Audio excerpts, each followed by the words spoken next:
Hey everyone, this is Carrie Stevens, and I am here to conquer the Shout It Out Loudcast. That's right, Tom and Zeus are in big trouble. Bend over, boys. Carrie's taking over. Oh boy, here we go. This is Gene Simmons. Put that cookie down. KISS. Stop pressing the button. Star Broker Simmons. Star? Paul Stanley. Is that what he does? Stop shouting. My name is Frehley. He's not what you would call a handsome man. Oh no, here come the KISS times. Is that a positive thing? Okay. All right. I'm gonna grab me an ice cold mellow yellow. Why? Why do that to the fan? Stop it. Why? Because fuck them. That's what I'm talking about. 617-525-0850. You do? Hey, fucko. Do you like KISS? Settle down. Hello. Hey, what's up there, KISS Army? Tom and Zeus, another episode of Shout It Out Loudcast. Episode 183. Another KISS Off The Soundboard, Tom. Donington, 1996. Woo! Yeah, and forgive us, please, for our delayed review of this. Obvious reasons, but we're getting to it now, and there's a lot to say. There's a lot to say, not just about Off The Soundboard, but there's a lot to say in this episode. So, yeah, there's going to be a lot of fucking talking. Well, like we talked before we hit record, this was almost our annual Talk to Me episode. Yeah, we're both like in a fired up stage. Yeah. So you're going to get a lot of venting. But one thing I do got to mention, though, Tom, and we get some feedback on this, is we didn't open up today with a porn legend intro. Sorry. Like last week. Sorry. We're working on getting Jenna Jameson to do a bumper for us. So once we can get that, we'll play it. So I was on another podcast for an episode being recorded yesterday. You guys will see and hear about it when it comes out. But it brought up like a conversation of Lisa Sparks again. Why do we keep talking about her? Why? Sandbag dish. Stop. A bag of sand. Anyway. Flapjack Sparks. Come on.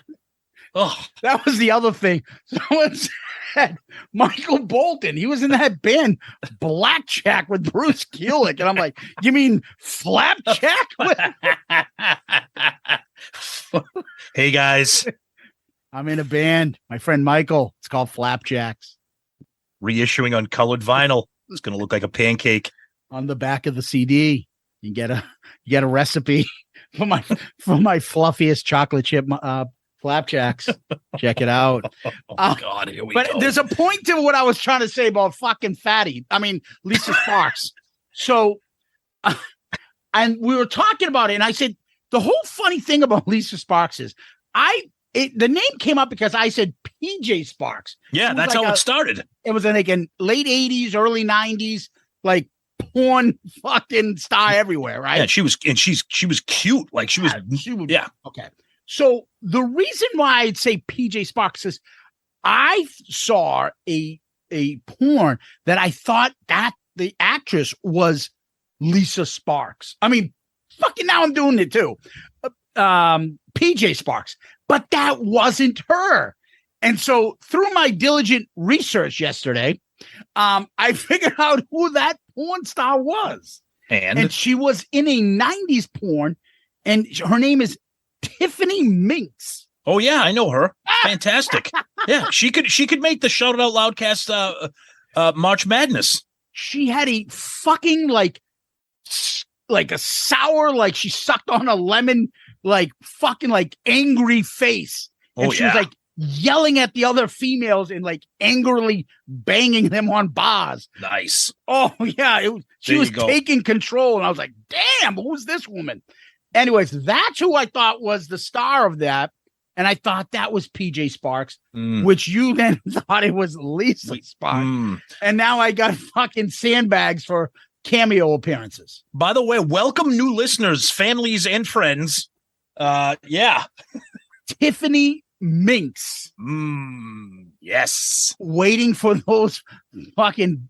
Who's going to be the first one to send us something? It's got to be Jepson, that horny bastard. I think Jepson has. I think he listens to this episode while having his browser open up on Pornhub at the same time. Jesus Christ. What are we doing? But anyways, Tom, I had to get that out of my system. 90s legend, Tiffany Minks. All right. And I'm sure that's her birth name. Yeah. And you know what's sad about all these porn stars now? That they look like Lisa Sparks. Yeah. But you try to see the earlier ones, the 90s when they were hot, fucking beautiful and all this. Mm-hmm. But you get the recent videos pop up with them. And they're doing like the granny like gilf shit. But it's like not very flattering work. No. It's like that B movie actor that used to be on a sitcom in the 80s. Hey, going to their agent, what do you got for me? Well, I got Slumber Party Massacre 2. What do you think of that? But in the porn world, what do you got for me, agent? I got about 6 fat guys in a dorm room playing fucking Nintendo that'll bang you with fucking beer bottles. All right, I'll take it. I'll take it. I'll take that, please. Whatever it is. Oh, it's just very sad. The shit that they're still doing for money, like they didn't bang enough to put something away, and you know. Please, for $1 a day, you can save the lives of a washed-up porn star. Where's their 401k? Like, what the fuck? 401k? These poor ladies are like doing all sorts of nasty shit in their 50s and 60s.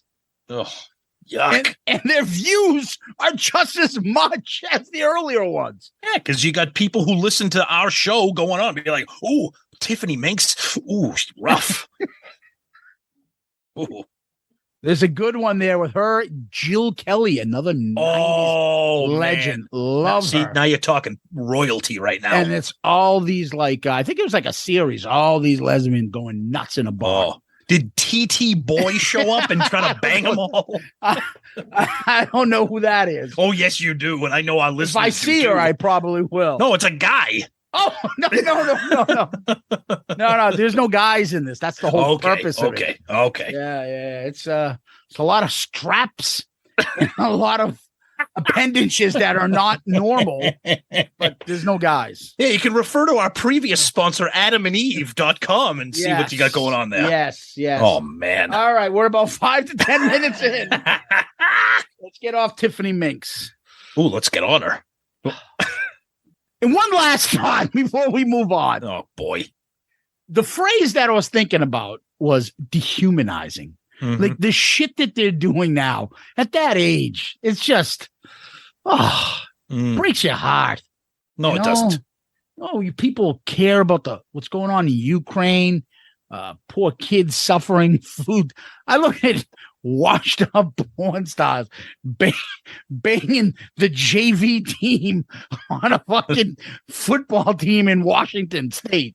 Like, what do you what do you think about climate change? I'll let you know after I bang these 8 guys here. Yeah, exactly. 8. It's like 18. All right, now I'm done. I got it out of my system. Okay, good. Tom, last week, what did we do? We talked about the Reels channel, which is like trying to find a needle in a haystack for a lot of people out there. Their new series, The Story of Their Songs, and they did the KISS episode where they talked about their songs. It was also like a mini history documentary of the band. The 3 songs that they chose for this episode for KISS were Rock and Roll All Night, I Was Made for Loving You, and Lick It Up. And if you watched the documentary, you'd see that they kind of looked at the pivotal moments of the career and they picked those songs. So we said, we asked you, which one do you think had the most impact during those pivotal moments of their career? No surprise. 58% said Rock and Roll All Night. Lick It Up was 27%. I Was Made for Loving You was only 15. I don't know. I mean, Rock and Roll All Night is undeniable, but I don't know if it deserved 58% of the vote. But that's okay. A couple quick comments here. Cameron Johnson. Most people are going to go with Rock and Roll All Night, but I'm going to lick it up camp as KISS really needed a restart in the early 80s. Great episode once again, guys. I wait with bated breath every Saturday for the new show to drop. Yeah, Cameron. Thanks, buddy. Woo! Bill Elam.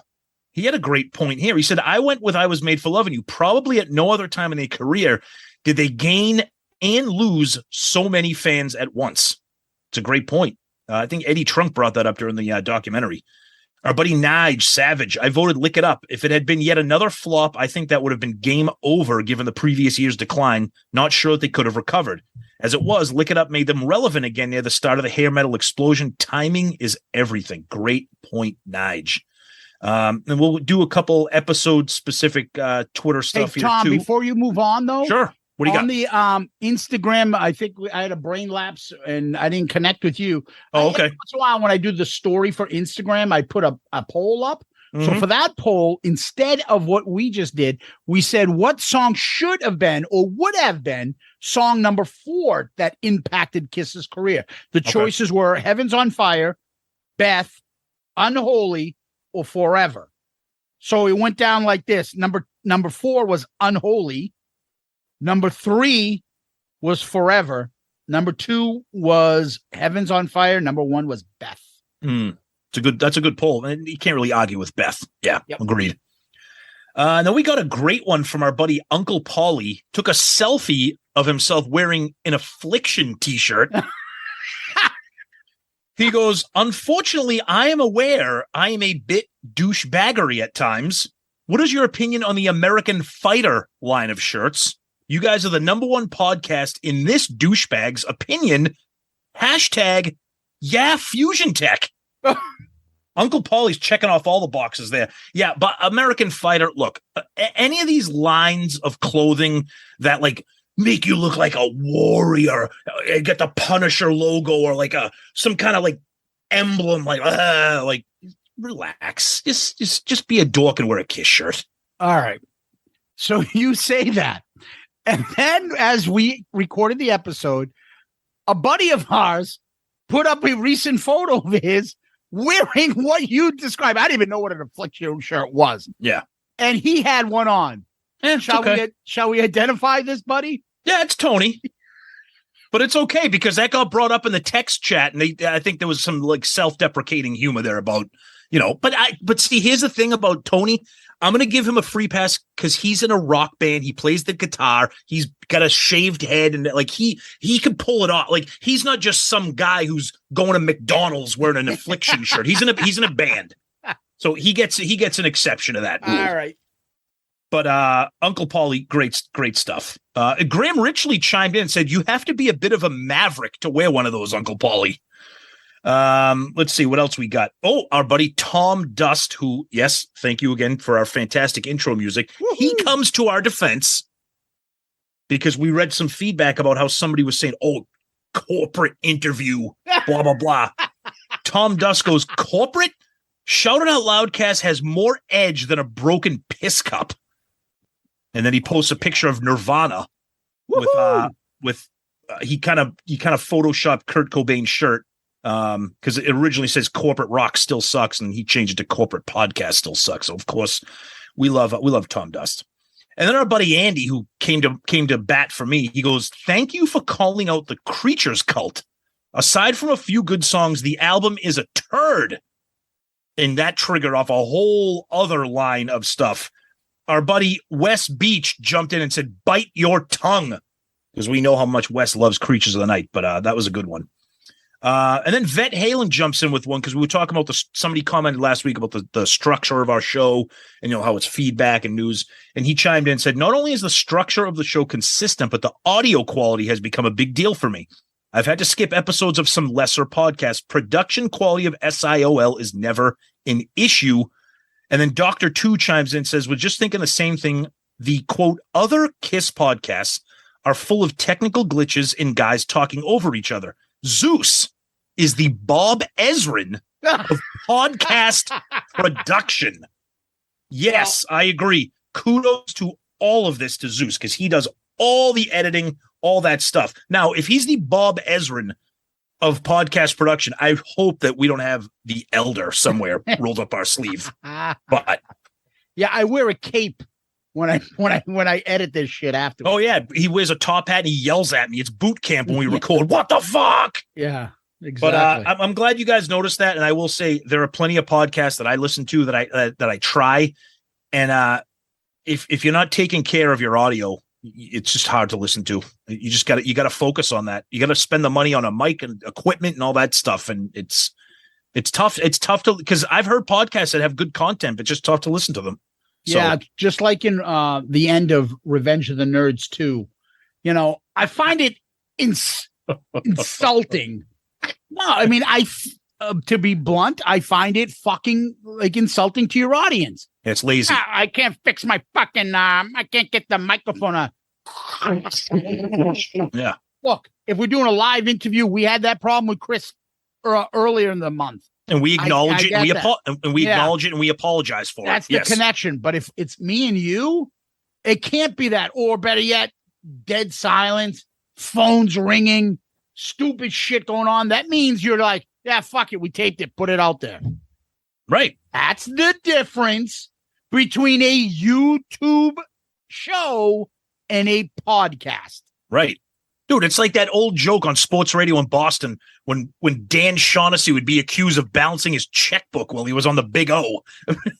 And cutting his fucking toenails. Exactly. While other people were talking. Dude, there are shows that we hear, and I can hear like doors opening and closing. I can hear like people like opening up their fucking mail. Now, I mean, again, it's respect. It's respect for the audience. And that's why I give every ounce of credit and kudos to Zeus, because he puts a lot of time into it. I'm glad you guys acknowledge that, because the goal of the show is for your enjoyment. And so we can take a watermark on it. No, but look, if we're talking and Tom's dog right in the middle of it fucking says something or barks while he's talking, there's nothing really I can do about it. Right. But you don't want to hear me doing stuttering like this, do you? Or opening up a bag of Doritos while we're doing feedback. Or eating meatball grinders. You guys get it. There's a certain fine line of stuff that will get out. Every once in a while, I'll let them go. But we all have habits of, so, we're going to do this, album. Yeah. And, well, what I try to do is at least get rid of 3 of those, So these are the things that we do. I mean, and it's not because I'm sitting there saying, well, I've got plenty of time on my hand, despite what a lot of people think that we have nothing better to do. We'll get into that later. Mm-hmm. But, I just did it, which I'll delete that. But I'll leave it in so you'll know that I would have deleted it. Right. When did that happen? Just now. Yes, but when will then be now? Just missed it. Yeah. That's what I'm getting at. These are the little things, and we think that it's better for you to listen. Right. Than, I don't know, things like for your listening pleasure, but also, too, a little bit for our fucking insecurities. No one wants to be known as them. Yeah, I know him. Nobody wants to sound like Mo Vaughn up here. Or that, or like, oh, yeah, that podcast is great, but it sounds like they're recording a friggin' submarine. Yeah. Like that's the big thing right there. You have to spend your money on a microphone. We're not experts, but if we can give one piece of advice to anybody out there thinking of a podcast, don't go cheap on your gear. Yep. Don't do it. But anyways, Yep. Thank you. We appreciate that. And you remember the Mo Vaughns of the 90s. Dale, I was up at the plate, the fastball king, I thought you were referring to when he goes, "Oh, dumb, stupid Boston fans. They're stupid." Man, they're stupid. I was thinking about when he fucking rolled over his car at 4 a.m., leaving Foxy Lady in Providence. Oh, we had some stories with the Foxy Lady there before, but we'll save that for another podcast, maybe. Yeah, eggs and legs. Legs and eggs. Get it right. Oh, shit. Scandals and animals. Now they call it flapjacks and pancakes. Flapjack asses and fucking flat pancake tits. Let's get back to some quick feedback. Our buddy Wally Vidal jumps in and says, "You could run for 1,000 yards behind those girls in the Krispy Kreme calendar." He looked at the April 2003. Then Scott chimes in and goes, "New segment. pinheads and Patreons. Oh, let's see. What do we got here? A lot of comments about the friggin' Krispy Kreme chicks. Yeah. That Krispy Kreme calendar is going to end up in the Shout It Out Loudcast Hall of Fame, Tom. MD chimes in. There have been a lot of things I've done over the last few years as a result of suggestions from you two chuckleheads. But the one thing I know better to do is to Google anything Zeus says to Google. No fucking chance. Hashtag Krispy Kreme calendar. Oh, boy, oh boy. And that's what we got for some fun Twitter stuff. All right. Over on the Book of Face, Tom, our buddy Jason Warden. Great review of the real show that I'll definitely have to catch later. What a shame to waste space and time with D and Ricky Rackman. D is spot on stuff, but his envy of KISS gets old. Too bad they didn't have Bruce Kulick. Yeah. Too bad they didn't have Bruce Kulick be part of the show. Please continue to stay with us here at the kids table. It's hell of a great company. And the teaser about Godfather. Yeah, he's been asking about that. Oh, yeah. We got a lot about the kids table comment that we had earlier. Yep. Our buddy Kevin Jepson. Kevin, get off the internet. Put down the laptop. Stop searching for stuff. The reason you guys are number one is because honesty and pure class. Love the podcast, Community Talk. We all just kiss tards. It's a badge of honor. Three Sides got me into podcasts, and I will continue to listen to them every week. It's nice. I can call them friends, as I do with you guys. You guys just went a different direction, and it's right up my taste in comedy. Complete immaturity. The best. Anyway, great job communicating and have an open discussion about the KISS drama. And lastly, hope you got a big boat for the Shout It Out Loudcast cruise. I just booked the Krispy Kreme girls. All the years and months. Going to be fat tits all over the ocean if we go down. Oh, now the funny thing about that comment, which I love, Kevin, because we love you, buddy. He starts off by saying pure class, then ends the comment by talking about the Krispy Kreme chicks on the Shout It Out Loudcast cruise. That's what we love. Yeah. And again, you don't have to not listen to other people to listen to us. Of course. Oh, my God. We actually would stress the opposite. Listen to everybody. Go ahead. Do what you need to do. Exactly. Man. No one cares. It's not a fucking issue. It's not an issue for us. I can tell you that. Never. We would never tell you to not listen to somebody else ever. Exactly. Philip Melander. Hey, guys. Great episode, guys. Reels rules. Bruce Kulick voice. He puts in parentheses. Nice. Brad Beard. Great episode. Now I have a craving for Krispy Kreme. Adam Nierenberg. I had a 5+ hour drive home from work on Saturday. Woo. As soon as I hit the highway, I started the podcast. OMG. I don't think I've ever laughed harder than through that feedback segment. Completely overshadowed the topic. Did I own bootleg? Sure I did. Did I enjoy the video drops? Absolutely. Do I give a fuck who Sam Loomis is? No. My own theory is the band is doing it themselves to test the waters on something. I love that. Right? That's awesome. Daniel Haller Houston. Great episode. Aren't we all at the kids' table? I mean, all of us. We are all fans of KISS. I come from the hardcore punk world, late 80s era. And let me tell you, I am sitting at the toddler table. Excellent. Nice. Ryan, Michael, Scott, Courtney, Cronin, Dole, Spencer, Cook, Wayne Kulick, Tweed Simmons. There you go. Oh, yeah. We had somebody add the Tweed Simmons. Excellent. Zeus, you made 1,000 people now aware of the Krispy Kreme calendars. Ugh. We love and hate you for it. Oof. Great episode as always. Yuck. Bunny Lebowski. I don't know if you know who Bunny Lebowski is, Tom. No. That's I think, what was her name that Brady used to bang? She was in American Pie. Tara Reid. Yes. Yeah. She was the actress who played Bunny Lebowski in The Big Lebowski. Oh, okay. Gotcha. Yep. I think there's some truth in other unnamed podcasts being a bit threatened. Those guys know you guys are fucking Mike Tyson of KISS podcasts and trying to manipulate data by adding YouTube views seems a bit desperate. Mm. YouTube is not a podcast platform. Mm-hmm. Remember, guys, it's good to be the king. Nicely said. Our buddy Tim Breen. Uh-oh. Currently Stanley here. What's the matter?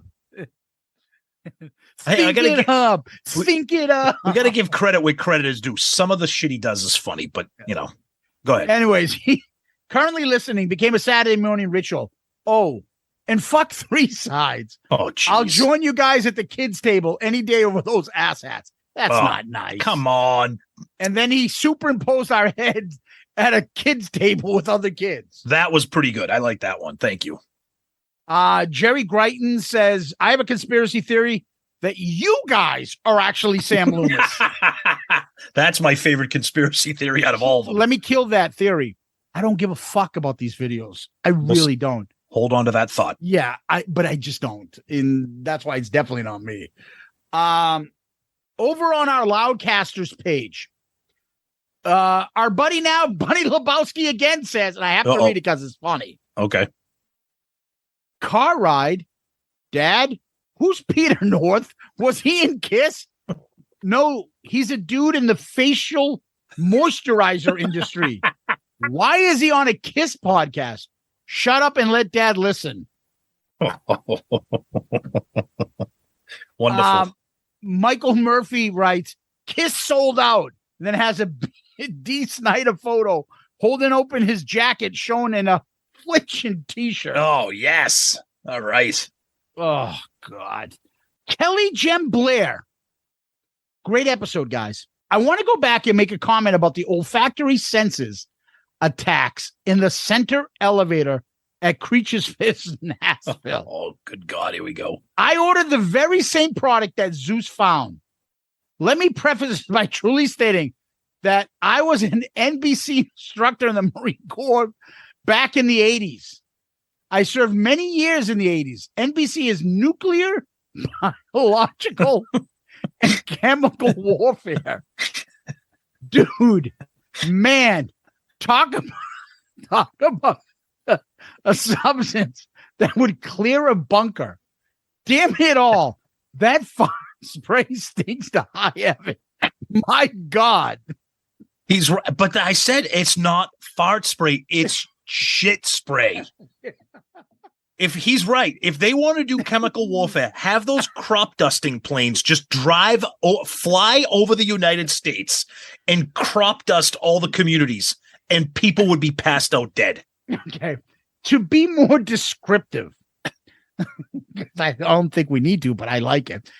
It's like a hot day like today, like high 90s, and there's shit on the floor in the cement, sitting, roasting like peanuts in the hot sun, and somebody just steps on it and smushes it. That scent, the immediately scent that goes to your nose, that's what permeates for a good, I don't know, 15, 20 minutes. It doesn't go. It takes a long time for it to dissipate. It's bad.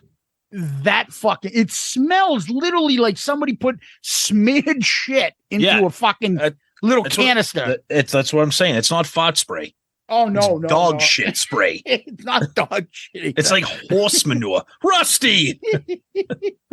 It's like human manure. Oh, man. Anyway. Are we talking about KISS at all tonight? No. Okay. We're talking porn stars. Porn stars. And fat potties. chicks and shitting. And potty. Oh, potty God. Talking porn stars. It's a new sidecast. Yeah, it's a new product we're bringing out. Porn stars and potty talk. That's the stuff that Jepsen goes to on Pornhub. Oh, he loves that. Potty porn. Potty porn. Anyway, Tom, sex. over on our Instagram page, Radio Chaos says, please use the word fucko more often and in different contexts. Oh, okay. I love that shit. Okay. It's not okay. It's okay, fucko. I like that shit. Put mustard on. Eat the fucking shit. Okay, fucko. No class rock and roller.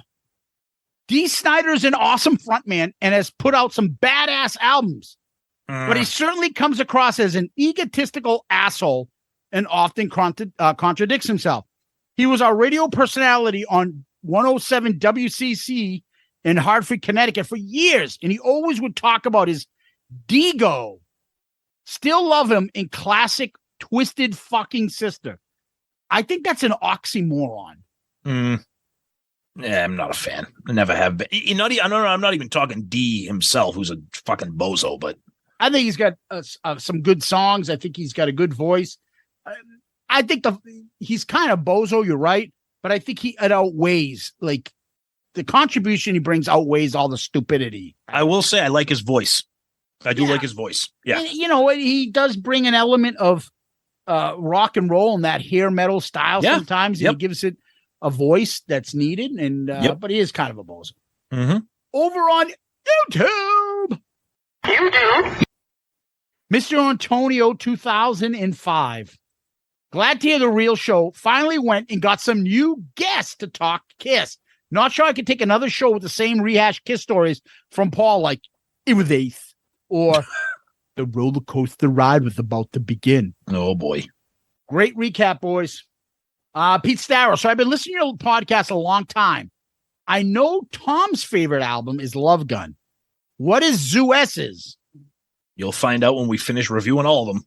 Yeah.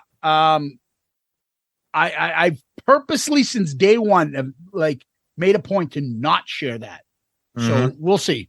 Mark Stewart, I disagree. Eddie Kramer said Peter did play on the drums on side 4 of Alive 2. Ace only played guitar on Rocket Ride. There's many people that contradict it, and that's why I brought it up. I feel that there's more people that think he didn't play on it, but who knows? I'll leave it for you guys to decide, and if somebody has more evidence one way or the other, present it. Talk about it. That's what we're here for. Anthony Stratus. Great episode, guys. Any chance of getting Peter North as a special guest on the upcoming Shout Out Loudcast KISS Cruise? The Peter North workout class, or cooking flapjacks with Peter North, or perhaps bedtime stories with Peter North and Lisa Sparks. Oh. Mark Ibrahim. Hi, guys. Just a quick question. Do you know if I can get the 2003 Krispy Kreme calendar laminated so it wipes clean? Cheers. Yuck. Pat Diorama. I will be starting up a new YouTube channel streaming unreleased and rare Peter North and Lisa Sparks scenes. I bought these from a collector, Spurt Cooch. Oh, Jesus. Who promised? I just got that. Who promised I was the only one that would have had them? A load of loads to come. Oh, mercy. Pinworm says, I just Krispy Kremed my pants. Oh, God almighty. Well, I'll end with our buddy over here, Marty White. I showed the Krispy Kreme calendar to my girlfriend, who has a steroid problem and built like Lou Ferrigno. Here we go. Are you calling me fat? She yelled. Then she swooped up in the air, Tom, and started making these horrible sounds like, Kiar, Kiar. I tried to run to the barn to ride away on my horsey. With all the chaos, he got scared and booted me across the barn. While I was knocked out, she swooped down and bit my teeth and face off. Looks like I'll never eat a donut again. Oh, that's too bad. That's a great Jerky Boys one. I love that. Kia. And they swoop down. They go. My horsey bit my face off or something. They bit his horsey's face off. The birds, the wild birds, right? The wild birds. Yeah. That's what I got. Tom, over to you, buddy. All right, let's blow through some emails here. Let's see. We got one. We're going to start off with one that comes via our website, shoutoutloudcast.com, because you can send messages directly on our website. And this comes from Maggot Furball. Oh, boy. And brings up a topic that we're pretty much exhausted talking about, okay? And that is the term kiss-tard. I'm going to read this email, and we're going to put this topic to rest, and I will tell you why. So, hi, guys. I was a little surprised at how dismissive you were towards listeners pushing back on kissstard, which is an objectionable term because it is a portmanteau of kiss and retard. Let me back up and dumb it down because we don't use big words on the show. Yeah, we're very impressed that you threw the word portmanteau in there. We get it, okay? It doesn't matter that kisstards are fans who choose to behave a certain way. If anything, it strengthens the point against using the word from a logical perspective, as people do not choose to have intellectual disabilities. From a moral perspective, your use of kissstard shows a concerning lack of empathy. Why debase a group of people to dunk on some overzealous fans? I lived in a small university town in southern Ohio where I was friendly with a window washer who had an intellectual impairment, a person who wore his KISS t-shirts with pride.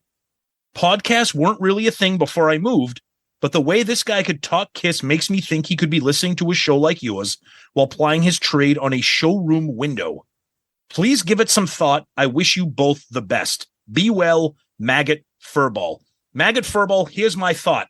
Fuck off and get a sense of humor. This is, as George Costanza said, this is the show, and we're not changing it. If you are that sensitive to write that email and start trying to throw a story about a gentleman with an intellectual impairment, if that's the battle you're going to fight for this, I'm sorry, you got to lighten up. Because never would we ever make fun of somebody with an intellectual impairment. We understand what the word is, okay? But we also understand that we'd like to give credit to our listeners a little bit more, that they have a little bit of a sense of humor and can tell the difference and know us. If you can't, I apologize for that, but that's it. I'm sorry. Yeah, there's a bunch of stuff I think that contradict it. You can read this one or either way. You can look at it as like, so you're insinuating that there's something wrong with that guy, your friend, because now we're calling those other people that. So that must mean they're both, there's something wrong with them. We didn't say there was anything wrong with anybody. Okay. We're certainly not going around calling people, making fun of people with any disability, going around doing that and then lumping somebody else in with that disability. What we're doing is having some fun. That's it. And having some fun with that. And people get the fucking gist of it. Everybody gets what we're trying to say or what other people say. You think we're the only ones saying this? I just don't understand sometimes people. Hey, there are people over there enjoying something. Let me go over there and ruin their enjoyment. I can participate in that or I don't have to. But I'm still going to go over there, not participate, but ruin their enjoyment of something. Just fucking leave it alone. You don't like it, don't use it, don't listen. Whatever, disagree. There are plenty of people that I like, admire, friends with. I don't agree with everything they say or do. I don't give a fuck. I can't change everybody to make everything perfect the way it is. It's okay to not be 100% satisfied with things in life. It's okay to live with that. You don't need to change everything. You don't need to write a letter to the fucking manager at your favorite restaurant because there were sesame seeds in your bun and there weren't enough on the fucking hamburger bun. Like, fucking calm down. Enjoy your life, man. Stop. We have fun. Is this the most important thing in our lives or this show? No. But we're sure as hell not going to have somebody come and tell us what we can say or do or imply that we're saying something that's negative. That's you saying that there's something negative. And that's you saying that that term or word means something bad. And therefore, we're applying it to your friend. And most people out there who have those issues with words or thoughts or that woke culture that people talk about, they're projecting a lot of what they believe on the people that they are unhappy with. It's the fucking shark in the water, always looking for food. It's the fucking people that are always looking to be offended. Looking around. Oh, I'm offended, but they use that word on that. Well, I'm offended that these people don't have a sign up that says this and that. I'm offended that this doesn't include this people on this letter I got in the office. Like, fuck off. And you know what else? Maggot Furball? I think your story's a bunch of bullshit. I don't think you know any window washer with an intellectual disability. I think you're trying to weaponize somebody like that against us to try to make us feel as if we're using the word the way you wish we were using the word so that you could get us to stop using the word. You don't have to listen. That's thought number one. Exactly. And don't get me going anymore. Yeah, just let it go, man, dude. Just get on with your life. Be happy. Enjoy fucking the world. Stop looking to be offended by everything. Anyway, we got that one out of the way. Let's get back to some fun emails here. Our good buddy Angelo Capasso. Hey guys, long time no talk. Sorry, but I am listening religiously. You guys are my church. I need to clear this up. Both Alive and Alive 2 say hottest band in the world, not Land. Listen to it. Where do they ever say Land? Sorry, Angela, we love you. They say Land and Alive. They say World. What are you talking about, Angela? They say World and Alive 2. Am I fucking like, is there something wrong? Like the English language, like everybody, what the fuck is wrong with everybody today? Yeah. I told you, Tom, we should have made this Talk to Me fucking 4. No, we love Angelo though. We love Angelo. He's just I don't have to fucking love him or hate him. I'm just upset about fucking all the annoying things going on. Dude, in what world does anybody think that they're not saying Land in Alive 1? Everybody knows that's what they say. That's right. So I don't understand. Are you not listening to it? Do you like KISS, Angelo? What's the matter, Angelo? Come on, snap out of it. Poor Angelo. All right, we got a good one here. It's only going to get worse, guys. It's only going to get worse today. Wait until we get into KISS news. Oh, good God. Our good buddy Wes. Great episode as always, gentlemen, but I would posit that Beth should have been one of the 3 most important songs in the KISS canon. The Destroyer album was pretty much dead in the water until that DJ flipped the 45 and played Beth, thus exposing the band to mainstream America and helping to propel them to the top of the charts. Much to the chagrin of Paul and Gene, it was Peter's showcase and didn't even have any other KISS members on it. And who made that blowhard Dee Snider the voice of metal? Marty Freeman was an interesting choice too. He's not exactly Mr. Excitement. I agree with the other songs, and all in all sounds like an interesting program, definitely worth checking out. Since the show has been going in a certain direction lately, I think it's only a matter of time before you guys review the infamous Gene Simmons sex tape. And don't say you haven't seen it. I haven't. Wes. I haven't. Have you? No, but I like how Wes says, quote, since the show has been going in a certain direction lately. Uh-oh, Wes. What are you implying? We love you, buddy. There's a lot of porn talk on the show lately, I think. Yeah, exactly. And we're going to finish up with this one here from Johnny Garza. Hey, fuckos. First off, that Roy Dam interview was very intriguing. So much so, I had to go back and listen to the first time he was on your show. Roy refers to his buddy and close friend as Cunt Gooch. Couldn't speak very highly of him back then, huh? Between that and all the times he contradicted himself in his latest interview, something just doesn't seem right. I don't have time to get into all the conspiracy theories going through my mind. Now, for the real reason I emailed you two jokers, Shout It Out Loudcast is the best KISS podcast out there, hands down. I cannot believe that other podcast is trying to claim that they are number one. That is hilarious and shows a sense of insecurity on their part.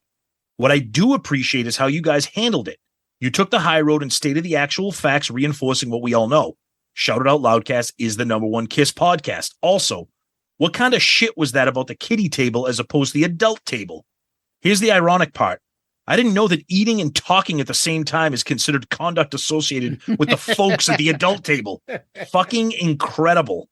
I have one thing to say to all the other podcasts. Don't fuck with our show. Don't fuck with Tom and Zeus. Fellas, never change the show. Never give in to the PC police. Try not to pay too much attention to the podcast in your rearview mirror and continue to keep all of us laughing our asses off on a weekly basis.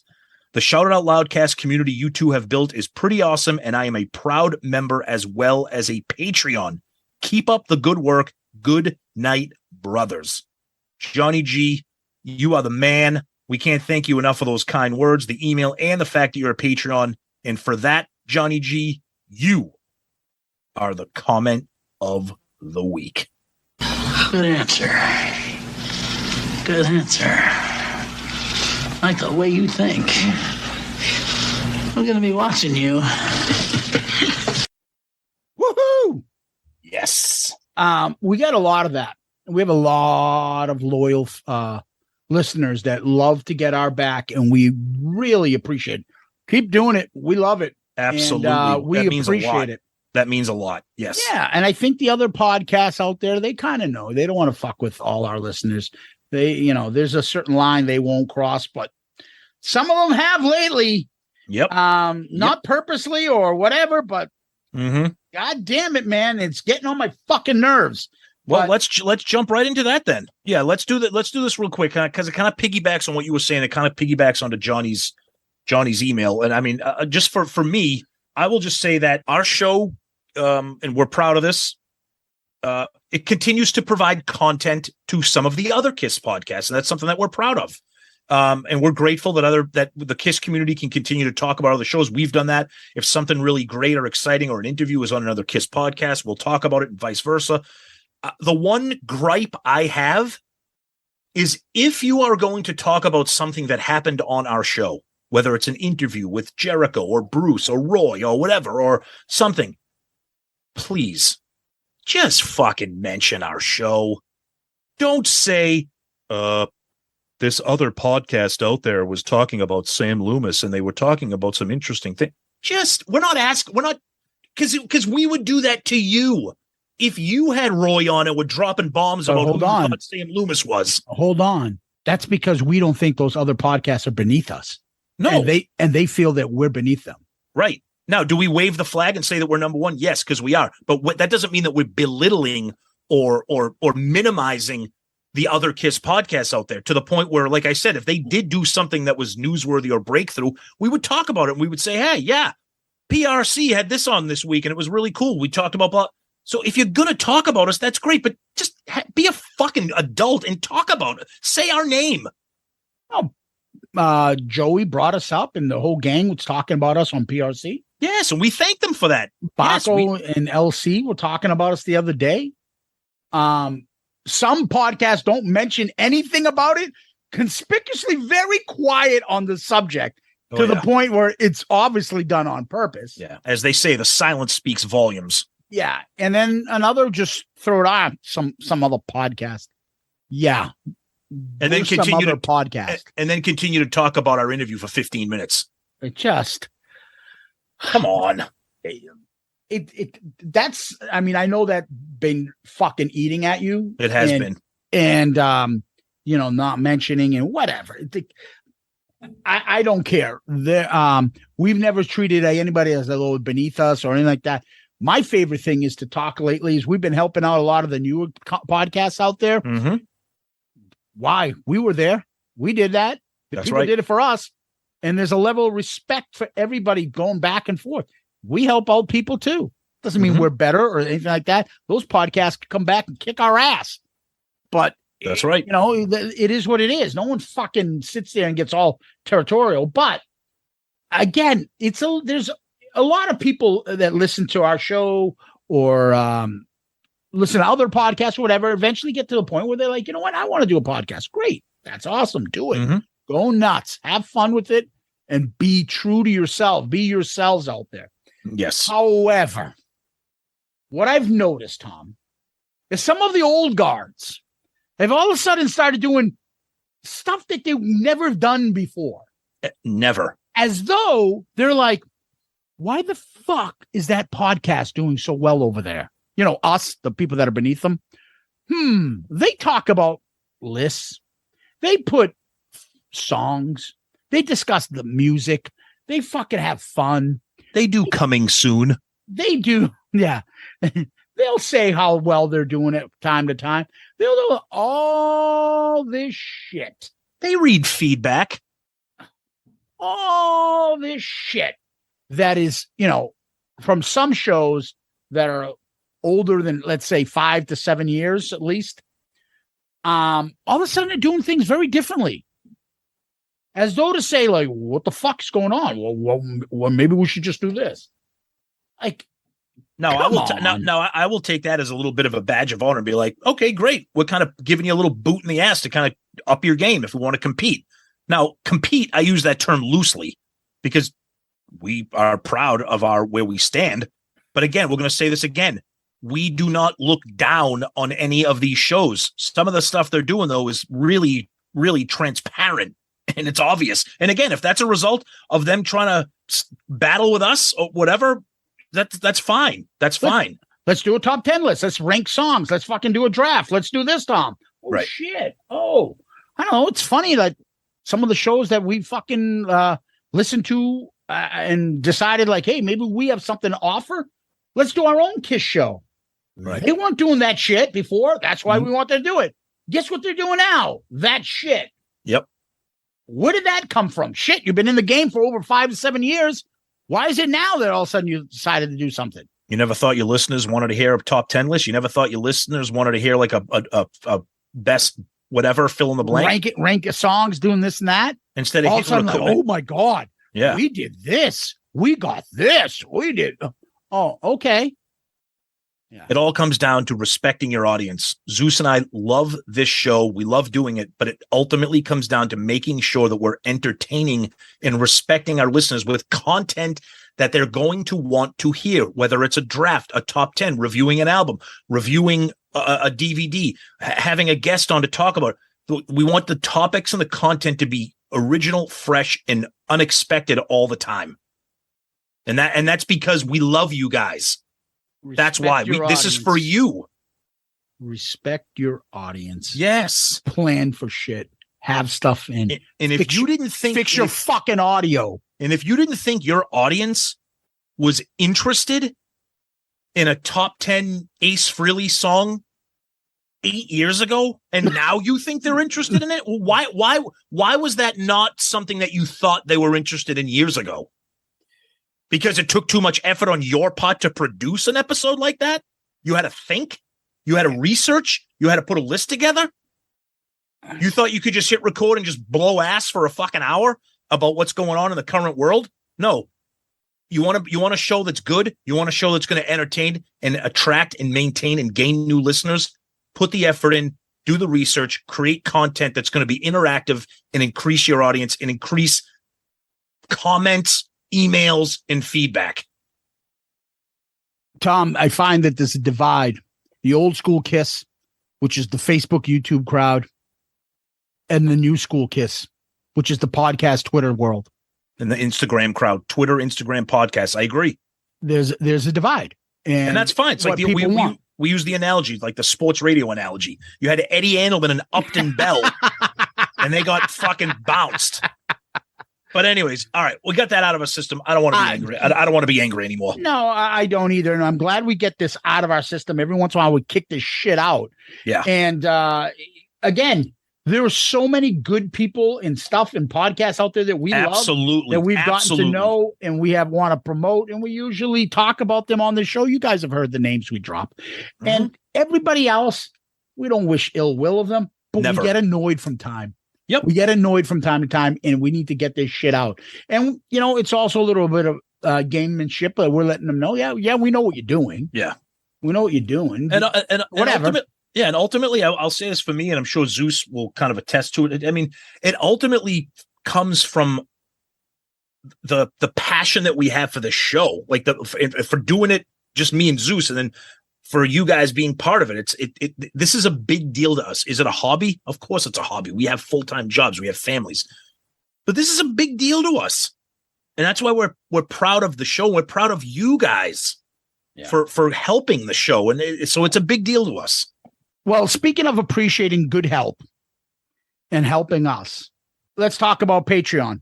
Patreon is where people can contribute to the show, help us build the program up, whether it be equipment, software, all sorts of things that are very vital to keep the show growing. And Patreon has been a huge success since we started it last year. We got a new member this time, Tom, and we found out how to say his name. Mm-hmm. It's Paul Hyder. How many times have I asked how to say his name? Also known as Paulie the Wog on Twitter. Yeah, he actually sent us an email too. I'll read this now. I wanted to save it for this section. He has his Godfather 1 and 2. Hey, lads, thanks for all the great content and all the hard work. You continue to be one of the few podcasts that hold my attention week after week. Paul then goes on to talk about a podcast called Cinephiles. He recommends it. Take a look at it. So we'll throw that out there. Thanks again for all the hard work. Well done. Keep on keeping on. Love you both. And then he writes, pronounced Hyder. Nice. So Paul just joined us. We appreciate it, Paul. Thank you. We're going to give you obviously that shout out that you so richly deserve. And we appreciate all the Patreon people that come and help out our show. When everybody asks, what can we do? That's the best thing. And with your contribution, you get perks. There's different activities that we have. There's also the Patreon ARC pick, which is coming up. There's merch that we give out for joining. There's other parts of the show that we ask that you contribute and have your input, be involved with the show. And especially the March Madness, which, before you know it, will be back again. All these things are very helpful and vital to the show, and your contributions in the Patreon family is huge. You want to help the show? Join our Patreon family. It's a big, big help to us, and we really appreciate it. And thank you so much to Paul for joining. Absolutely. Patreon people, we love you all. Thank you so much for everything that you do. And a special shout out this week goes to Paul Hyder. Thank you, buddy, so much. Greatly appreciated. So check us out, patreon.com and Patreon, the app, for more information if you're interested in becoming part of the Patreon family. Tom, what we do next, we jump over to KISS World, find out what's going on over there. What do we got? All right. So we got the tour going on. They're taking a break. They're going to be heading to Australia. And they also just announced that they are going to be heading to the Tokyo Dome. And that's going to be in November, at the end of November, after the KISS cruise. So the tour is rolling along. So that's cool. No real big news outside of the tour. Let's see. Paul, like he likes to do, he's been kind of quiet on his Twitter front, other than posting stuff about the tour. But he decided to throw his hat in the ring with his politics again. And he tweeted this not too long ago today, now Wednesday, August 3rd. He said, "Want to have a more unified country? Have a more unified news, not poisonous bickering and slanted distortions on both sides. How can we form educated points of view when we're not getting the unbiased truth? We don't need networks pushing opinions. We need accuracy. We need facts." Okay. Oh, okay, Paul. Really? Oh, okay, Mort Contracty. Yeah, really. Fucking McLaughlin Group Stanley over here. Yeah, relax there, pinheads and Pauls. Pinheads and Eisens. I mean, relax. When he's not putting out birthday photos of him and Buddy Guy every year. Or him put again, Buddy Guy. Relax, Paul. You wrote Bang Bang You. You're not Buddy Guy. Stop. We love you, but just stop. Or that selfie of him with his beachfront sombrero, looking like he just smelled that fart spray that you brought to Nashville. Like, dude, you're at the fucking beach. Smile. You thought the bitching was over, didn't you? Oh no, it's not. Go ahead. Okay. Didn't somebody have a comment to make to you putting that photo up? Yeah. Yeah, they said, "Oh, I thought this group was like a fan group. I guess I was wrong." So of course that person got brutally attacked by our Loudcasters. They're like, "Yeah, you can keep scrolling. Yeah, go to another group." People like pretty much like, if you can't have fun, like, I'm sorry, Paul looks miserable. It's a funny joke. He's Paul Stanley. First of all, he's got a fucking stupid goddamn hat on. And he looks like he just smelled Zeus. Oh, thank you, Tom. I don't know why, as rock stars get older, they wear stupid hats. I think Jerry Cantrell looks like a fucking moron. Take that stupid hat off. Paul looks like an idiot with that hat. Eric Singer looks like an idiot with that hat on. Mickey Dolenz from the Monkees looks like a moron with that stupid hat he wears now. This isn't the 40s. Take off your fucking office hat, okay? You look like a moron. And why does no one have a fucking sense of humor? How can you not look at that picture and be like, you know what? I love Paul Stanley, but he looks like a bozo. The sensitivity is insane. How do these people get through their day? They must have everything in their life work according to the way they think it should work. And if not, they need to rectify everything. I was online today and I saw a post that wasn't 100% positive about Paul Stanley on a fucking site by the manager of that fucking page. And I'm going on that person's page and bitching to him about it. Right. Go into your neighbor's house and go, you know what? I'm not very happy with these fucking curtains you got in that bathroom. Then, I'm kind of offended by it. Why do you have those? Like, come on, dude. Right. Exactly. As Paul says, you're a visitor to my space. And you'll be thrown out if I'm not happy with you. And then there was another idiot said something. And then somebody else goes, wow, you guys have a real hard on for Paul. Oh. I'm like, what? Never what listens. The fuck, Guarantee people? Doesn't listen. Guarantee never listens. What the fuck, people? I'm sorry, we're not one of those people. Paul, you look amazing. I hope you're enjoying the beach. I can't wait to see you again and play the same fucking 20 songs you've been doing for the last 30 years. Oh, Paul, that pizza looks delicious. Is it DiGiorno? Oh, God, this is... Is it Mama Celeste? Dude, this is like the Talk to Me episode right here. This is fucking brutal. Oh, Jesus, you guys have a hard-on for him. Okay, fucking bozo. Fucking... Fucking you're not allowed to say something about Paul Stanley on your own page. Can we get to the big news of the day, though? Because we're recording. We're in the middle of the news. It's still happening as we speak. Before this episode's over, we're going to have to fucking interrupt it. That's true. Because on the day that we record. I hate everybody. It's fucking there are days I hate people. Do you like KISS? No, I hate the band and I hate everybody. I hate people, Tom. Sometimes. Exactly. And then you know what I say when I meet my clients, and my clients are like, wow, you're an attorney. You speak like, you seem like a down to earth guy. I'm like, that's because I like people. If you don't like people, man, you can't do this. Meanwhile, I get on the podcast that I do for fun, and I'm like, I fucking hate people. Let's continue to hate people because on the day of our recording, so have your cake. Have your cake. Mr. Sam Loomis reappeared. I'm just going to say this. I don't care anymore.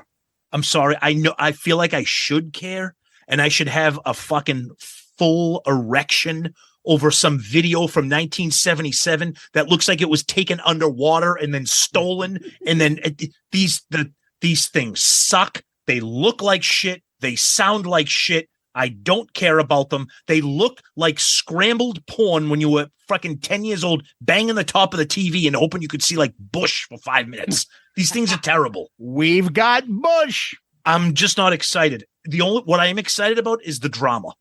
The people who are upset. Who's doing this? Do you know who this guy is? Because I think it's Freddie Fuckknuckles who downloaded it onto YouTube, but it might not be him because he was using a fake name. No, it might be fucking Mike the Rookie doing it now.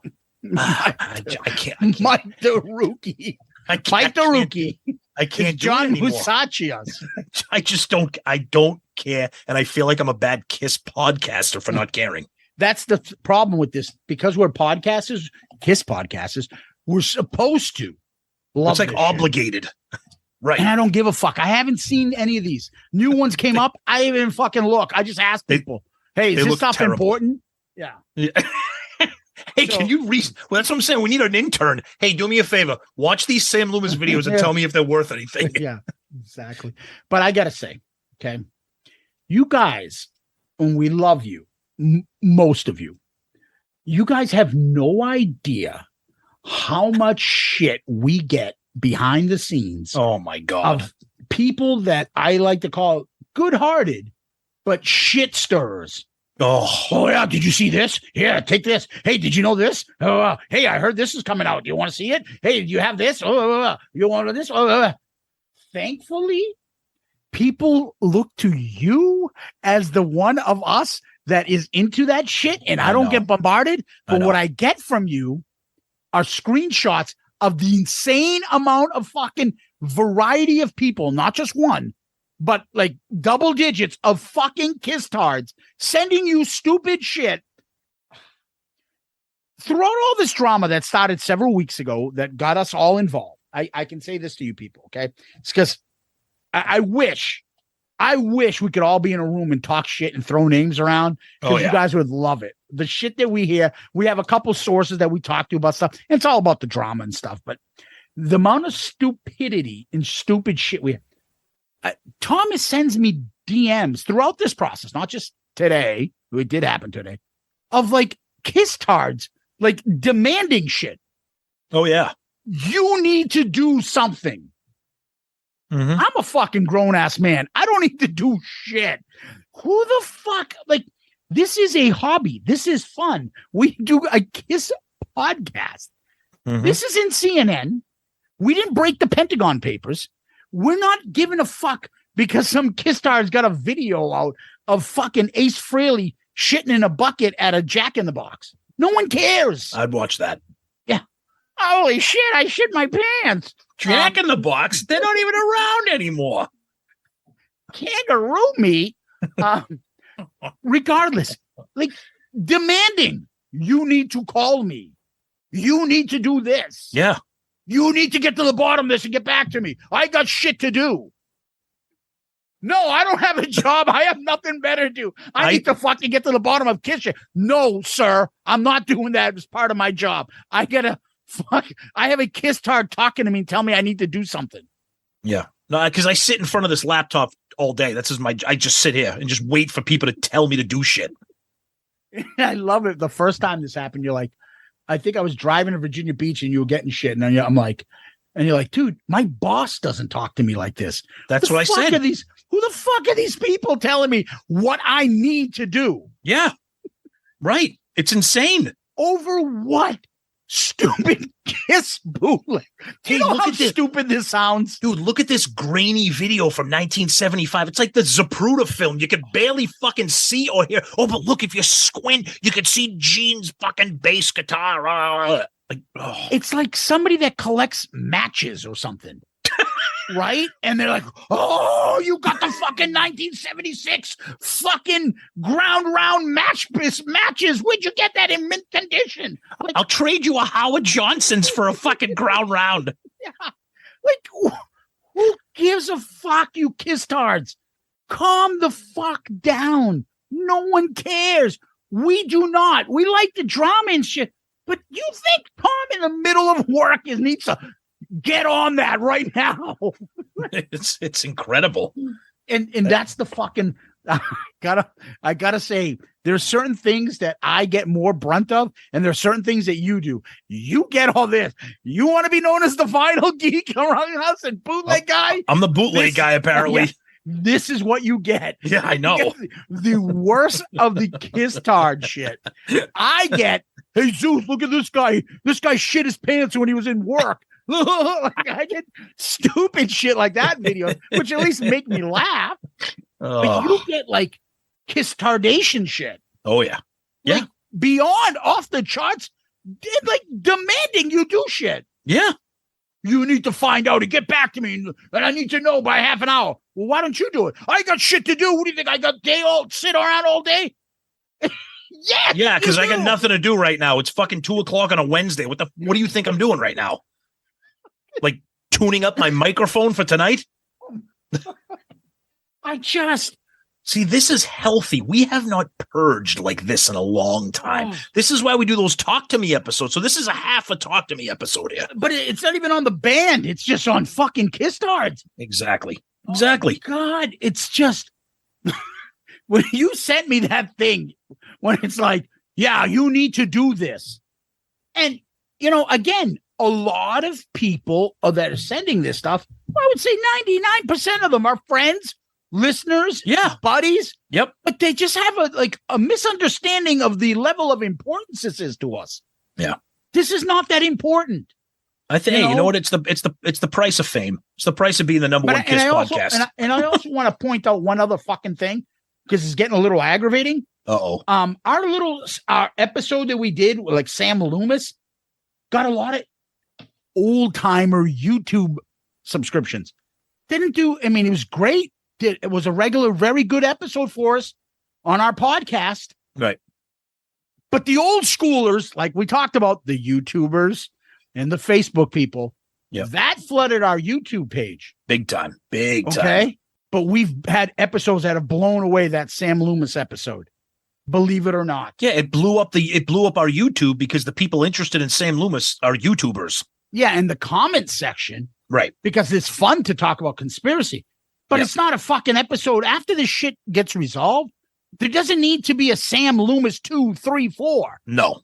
Once this figures out and we'll get to the bottom of it, hopefully all of us someday, there's no need for fucking reunion of this fucking episode. It's done. Right. Our shows that do fucking well are the ones that we get organically do ourselves. Either it's fucking funny or a great topic or a great album review or a fucking fun thing that we pick up on like a Paul fighting with Gene, Paul fighting with Carmine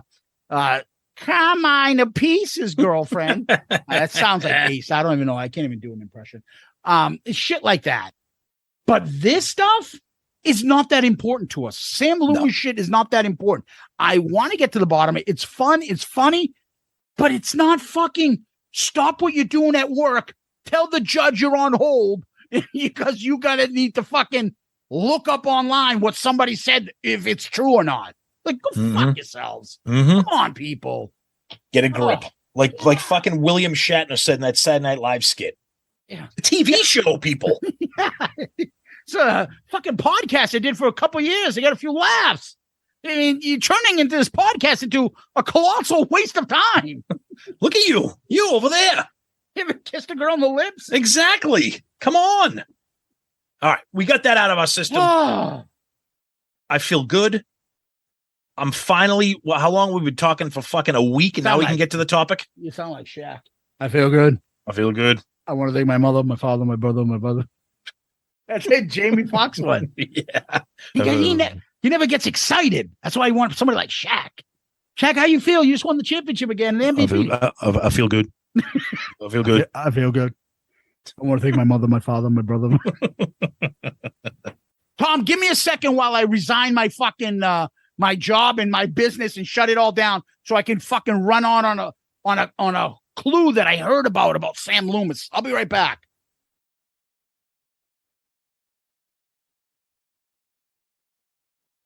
All right, we're back. I just took a cold shower to kind of cool me down from this heated, upset behavior that we have, and now we can get into some KISS talk finally. Woo, let's go.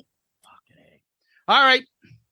KISS Off the Soundboard Donington, August 17, 1996, The Monsters of Rock.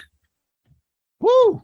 So obviously we did the other two ones that came out first. So the first one that came out was the Tokyo Dome, Tokyo, Japan, March 13th, 2001. Next was live at Virginia Beach, July 25th, 2004. So we started getting like, oh, where are these going to come? And then boom, I felt like this one was coming out right away in a shorter time frame than the last one came out, if I'm not mistaken. And then we heard about Donington coming, and we realized, oh shit, this is the original lineup. Yep, this is the reunion lineup here, 96. Yeah, so it dropped on June 10th. And they're going to be releasing one of these off the soundboard once a quarter. So this one came out in June of this year. Of this year. And the next one has already been announced. It's going to be Des Moines 1977. So it'll be like a live 2. And that one's coming out in the fall. So that'll be 4 of these in a relatively short period of time. We can keep expecting them because they have been successful. Us KISS tards love them, and we know you guys do. Some of them are better than others. We're going to get into this one. But yeah, this is the reunion tour. This is Donington Monsters of Rock, 1996. Yeah. So as we do, we're going to go through some of the tracks. We're going to talk a little bit about it. We're going to do the Paul banter, come back, and then give you guys our 5 favorite tracks or standout tracks on this album. And then we'll rank it against all the other live albums that have been released. So let's start off with Tom. Song number 1 on this. It was Deuce. Deuce opens up. They do the hottest band in the world, not Land, like they do in the live. Angelo, come on now. First thing I noticed right off the bat is like, good God, turn the bass down. Yeah, it sounds like Flea from the Chili Peppers. I'm like, what the fuck, dude? Yeah. I'm like, and then the second thing I noted. Well, first off, before we get into the specifics of Deuce, one thing I wanted to say is I'm glad that this was released just for the sake of, for some shockingly unknown reason, they never released a proper live album during the reunion. You would have thought that would have been the easiest, most brain thing to do, would be to release a reunion live album. They never did it. So this is what we got. So, but that being said, so we talked about the bass. The other thing I noticed was I felt like the guitars were kind of like low. Peter's cymbals weren't really, I mean, it's everything sounded good and clear, but some of the stuff sounded a little bit, volume was a little bit of an issue. Obviously the bass is the first thing you notice right away. Yeah, like as though like someone turned up the volume or Paul wasn't plugged in. Yes. Paul's rhythm guitar, I can hear Ace's leads. Yeah, but you can't. Paul's rhythm guitar seems off. Yes. Agreed. The other thing I noticed, Tom, is if you look at these three albums combined, yep. Tokyo opened up with Detroit Rock City, Virginia Beach opened up with Love Gun, and this is Deuce. That's three right. different openings. Interesting. That's right. Yep. Yeah. So yeah, it's a third different opening. Deuce was, I think, song number 2 on the both of the previous Off the Soundboards. Okay. The other thing that I noticed throughout the album, and starts off right up the top, somebody give Gene a cough drop. Oh my God. Because he sounds like he's got a fucking bucket full of phlegm. He sounded like he was fucking hawking a loogie the entire song. In some of these live albums, Gene sounds a little rough by the first. By the middle of the album, he's back to being Gene. Like as though he's got to clear his throat or something. Yeah. But this, it's all the way through. He sounds like he had a cold. But that being said, I know this is going to sound contradictory. His tone sounded good. He wasn't off key or straining to hit notes. It just sounded like that demon growl was a little extra growly. And I think the band sounded great. It just, some of those volume issues that we talked about with some of the Peter's recording aspect of it, I'm sure it was better live. But what gets out recorded. You know what it is? I think Gene sounds very Lemmy-like on this. Kinda. Okay. Right? Okay. Yeah. There's no Paul. Do it.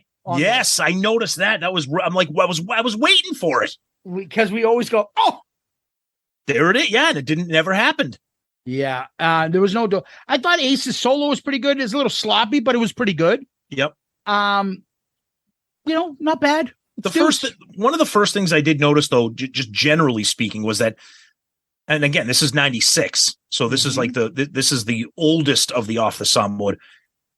It just sounded better. I mean, you could tell the difference in the age of the band compared to the Tokyo and especially that debacle of Virginia Beach. You could tell that we remember seeing this tour, the reunion tour, and how great it was. They do sound thick and full and together like that generally speaking, I really felt that. Yeah, it's the beginning of the reunion tour, and this is when they were saying Peter was the MVP. I don't know about that. We'll get into that maybe a little bit later, but that's okay. Remember, that's what Paul said about Peter in the first half yeah. of the reunion tour. That's awesome. Yep. And then it goes right into, and I love when they do it, King of the Nighttime World, Tom. Yeah. And again, kind of a similar thing I noticed. I just felt like the drums were kind of overpowering the guitars. Peter's drums sounded kind of snappy. Mm-hmm. So I don't know if maybe our buddy Joey Casada can chime in here. I don't know if Peter was using like those triggers that kind of amplify the sound. They sounded, for lack of a better word, they sound a little snappy. And they just sounded like louder. The guitars throughout this were the problem. You said it that Paul's rhythm guitar seemed to be a little bit overshadowed by everybody else. But other than that, I thought it sounded great. I really thought Paul's vocals were great. I mean, that he was 96. I thought he was great on this tour. I thought this was a very good track. And yeah, Paul's first vocal track, I'm like, we can't help it now. Right. Really like, oh, how's this going to sound? How's he going to do on hitting that chorus? How's he going to do when his voice has to elevate and go back down? He sounds good so far. Absolutely. And then here we go. We got the Paul banter coming. I didn't count the Doningtons, but it's there. How you doing, Donington? You all ready to get a little fucking nuts tonight? All right. That took me aback. Like, Jesus, Paul swearing back then on the reunion? I forgot all about it. Is that to animalize Paul? to me, this is going to sound so weird coming from us. I don't like Paul swearing. It just doesn't sound right. They're not that kind of band. It sounds weird. It sounds like forced. Like he's trying to be edgy. I don't know. I don't like it. Remember how he was when the makeup came off, Animalized, Lick It Up tours, and all that other shit. Yeah, that was. No, I know. And I guess you're right. That was only 15 years removed from this. So, but did he clean it up? I mean, fucking the Revenge tour, which is prior to this. Yeah. In tour on Carnival. Yeah. I mean, they got Take It Off, Chicks fucking. Right. So they're still doing this. They didn't become Kitty Corp KISS yet. Yeah. No, not yet. So I don't know. But I know hearing him say fucking nights tonight, you want a little rock and roll? I can't hear you. I can't hear you. Oh, yeah. All righty then. We've got a lot of good stuff for you right now. Here's a little song that asks a real good question. It's off Destroyer. And it goes, Do You Love Me? Right into that, Tom. What'd you think? Now, one thing I liked about this again, Paul's banter is like, okay, it's Paul. To me, his banter suffers when his voice suffers, like on the End of the Road tour or even on that Virginia Beach Off the Soundboard. Like his voice is there right here. His voice sounds fucking ballsy. It sounds powerful. It sounds strong. And that makes the banter sound even better. And again, I think Paul's vocals here are just really, really awesome. And of course, Do You Love Me? That's a song that I love. So, okay. Do You Love Me? I thought the choruses sounded a little rough in the beginning. Yeah. But I said, I think it's a decent version. There are no bells at the end.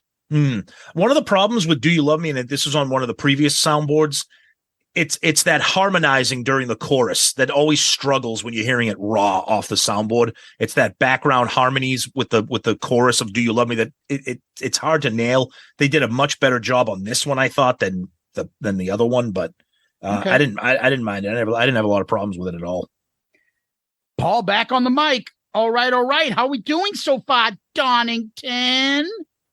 I see we got a little fire over there. I don't know what that was. Yeah, what was that? I'm like, wait, is this like Woodstock 99? The fucking place is up in flames? Oh, shit. Everybody run. I thought it was Costanza. And he pushes over Peter Criss. Imagine that. How do you live with yourself? He pushes over Peter. So I know it's going to be a hot night for rock and roll. Now, just in case we got some people with what? Rock and roll pneumonia. I think we better call out Dr. Love. And then Gene comes out and says, let me see you. And he says it like with a British accent, I thought. Let me see your hands. Yeah. Like, yeah, that's right. And then boom, right into calling Dr. Love. What do you think? Again, the guitars sounded low. I mean, the band sounded good. I didn't have a problem with Gene's voice. Like I said earlier, very demony, extra growly, extra phlegmy, I guess. But again, I thought it sounded good. I actually thought the harmonies in the chorus on this sounded pretty good. I think everybody sounded pretty good. I wasn't cringing a lot during this at all. Yeah, I just put Gene sounds rough. He needs a cough drop. Okay. It's that voice. Yeah. Extra demony. Like, what the fuck, dude? That's not Gene. I love when Gene's got a thick voice, but not that. Yeah. Whatever that is. And here comes Paul again. There's a lot of talking on this one. I think we're up to 4 Doningtons. Donington. I say Donington. Whoa. He just kept saying it. I said Donington. We got a little number for you now. Now, Donington, I don't want to tell you people how to live your life. No. But if this part, I love this. I love this. Is so But funny. If you're going to get drunk tonight, make sure you got somebody to make sure you don't drive. Because next time we come back here in November, we want to see all you people back. Don't fucking hurt yourself, people. We don't want anybody killed. We love you. Don't get killed. Yeah. Nothing like that. This song is called, and Crowd Crojan. I said this song is called Crojan. I call Crojan. I can't hear you. Crojan, I can't hear you, Crojan. Yeah. And then, oh yeah. And then boom, into Crojan. But before we do that, Tom, what you think about these lines of Paul banter? Now, don't you people get yourself killed, nothing. What the I like when he goes, "Don't get yourself killed." Nothing like that. No, like what? Like getting killed? Oh, run over a couple pedestrians on the way, playing fucking Vice City, Liberty, whatever that fucking GTA Donington. I love his public service announcement. Yeah. Here's a song called Cold Gin, but don't get killed. Anyways, they leak into Cold Gin. What's your thoughts? This is a song that I'm exhausted from hearing, but I got to be honest with you, I thought it sounded really good. I really loved Ace doing a verse.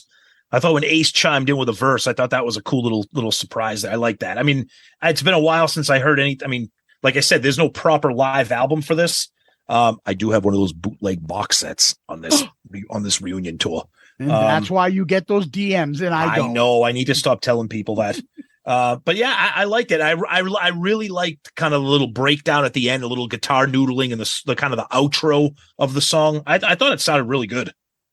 I love the beginning when Paul starts doing that live thing. Yeah, then all right. Yeah. Dun. And then Ace sings, "Time to leave and get another quad around the corner at the liquor store." Dude, I can't. There's something simple about it, and I wish Kiss would do it. Ace singing that line makes me. It's the stupidest thing. It's just fucking a line or two. And makes me like, oh, that's the best version of Cold Gin I've ever heard. Like, but you know what's funny?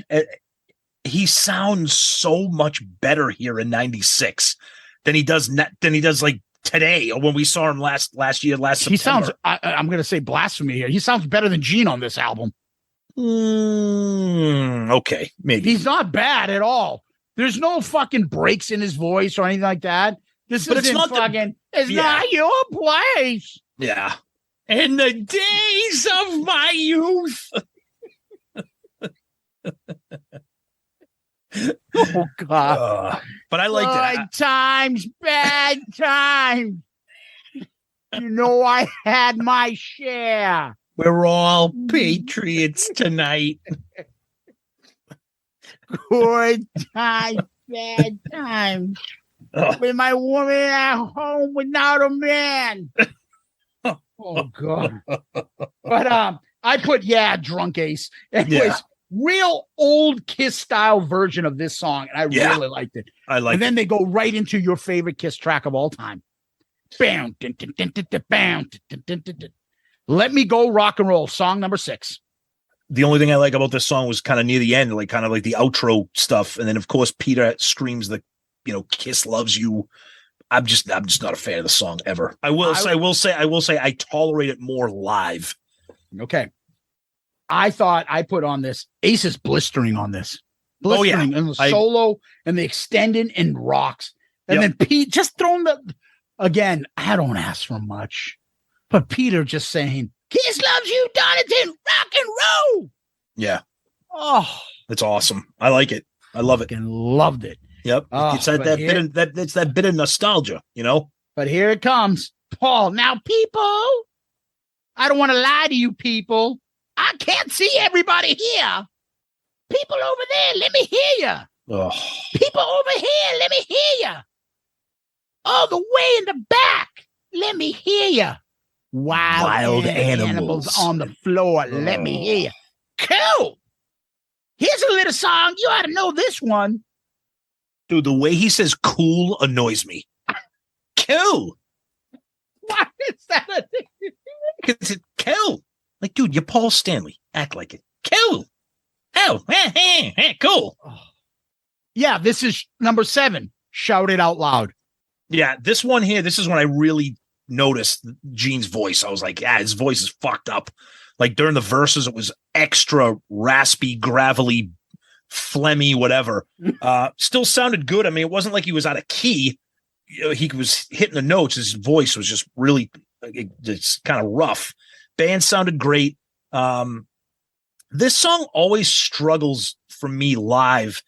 Those harmonies during the chorus when everybody is singing "Shout It Out Loud." It's always tough, especially when you're dealing with like a quote off the soundboard where there's really no post production. It's just record and go. But I thought it was good. I mean, I thought this band at this time was just untouchable in my opinion. I thought they were great. So Gene's boy. If I put Gene's bass is still out in front. His voice is still. Oh yeah, the bass is and you can really hear Ace on the chorus. And it's not. It's not a good. And it's not a good thing. It's not. Yeah. They're not in sync. No.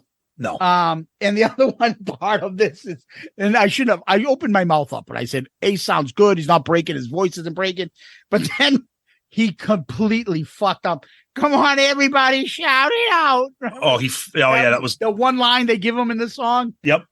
He's like, "Oh, I'm supposed to." Oh, come on, everybody! Like he's late in the fucking totally right, and he just picked it up too late. I fucking Ace. Yep. Right into song number 8, Watching You. Love Watching You. Love this song. It sounded good. You know, I didn't really pick up anything kind of out of the ordinary on this one. You know, Gene's, again, very gravelly, very demonish song to begin with.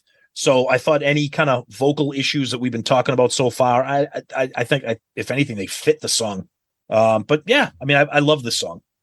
I put here, Gene's voice is dead at this point. Really? Yeah. Dead, you think? I think I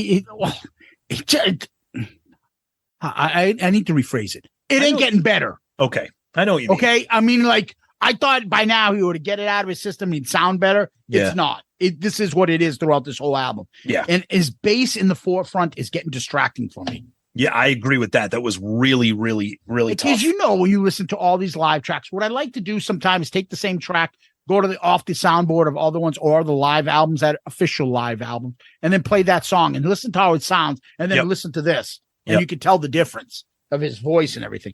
Yep. Anyways, they go right into song number 9, Firehouse. Love Firehouse. I love hearing this live. Paul sounds fantastic, in my opinion. His voice is strong. He's hitting the notes, and Firehouse is just a live favorite for me. So anytime I can hear this, no problems. I thought the band, you know, again, we've talked about the levels, the bass, some of Peter's drum issues, but band wise, I think they're just continuing to nail it here. Firehouse, I put typical awesome version. The break is awesome when they break it down, and then boom, love it. And then there goes the sirens. Oh, you know me, I'm a sucker for those sirens. As soon as I heard those sirens, I'm like, woohoo! Yeah. And you can tell Gene at the end is doing the fire breathing. Yeah. And then Paul does the whole legendary Firehouse. Oh, woo! Love that. Oh, love that. Gene was just taking a dump. Call the Firehouse. Oh, woo! Yeah. And then Paul gets on the mic. How we doing so far? Is that what you came here for tonight? Well, we are just getting warmed up. I'm like, what? Yeah. It hasn't come down to the patent. We're just getting started. Whatever. We've been waiting a long time to play for you people. We ain't going home yet. That's for shit sure. Okay, tough guy. Edgelord Stanley. Now Ace wants to sing a song for you. He's ready to go. Let's find out the selection for this evening. Yeah, what was that? What a horrible way to introduce Ace. Like, did he forget? Oh, they're going to be like, why don't we go with Torpedo Girl? Did he forget the intro? Let's see what the selection is. What are you playing, a jukebox? Dude, he's singing Shock Me, or he ain't singing at all. Like, there's nothing else he's singing. Yeah, but what the best part of that? Thanks, Paul. Ace goes, thanks, Paul. What the fuck? Thanks, brother. It's almost like they're like hanging around, and Paul's like, "Hey, Ace, do you want to play a song?" Oh, thanks, Paul. Like, you're on the fucking stage. You know you're next. You can totally picture Ace like looking around. Yeah. His guitar's like this. His legs are all crow feet, and he's like walking around. Like, oh, thanks, Paul. That's exactly what I like. He's not like fucking like, you know, like standing up with holding his Les Paul in like guitar player's position. He's like all fucking disheveled. Now think of the intro to this song on a live 2 and how everybody was like, we got a little surprise for you tonight. This is like, let's see what the selection is. Thanks, Paul. We're going to do Shock Me. We're going to do Dark Light.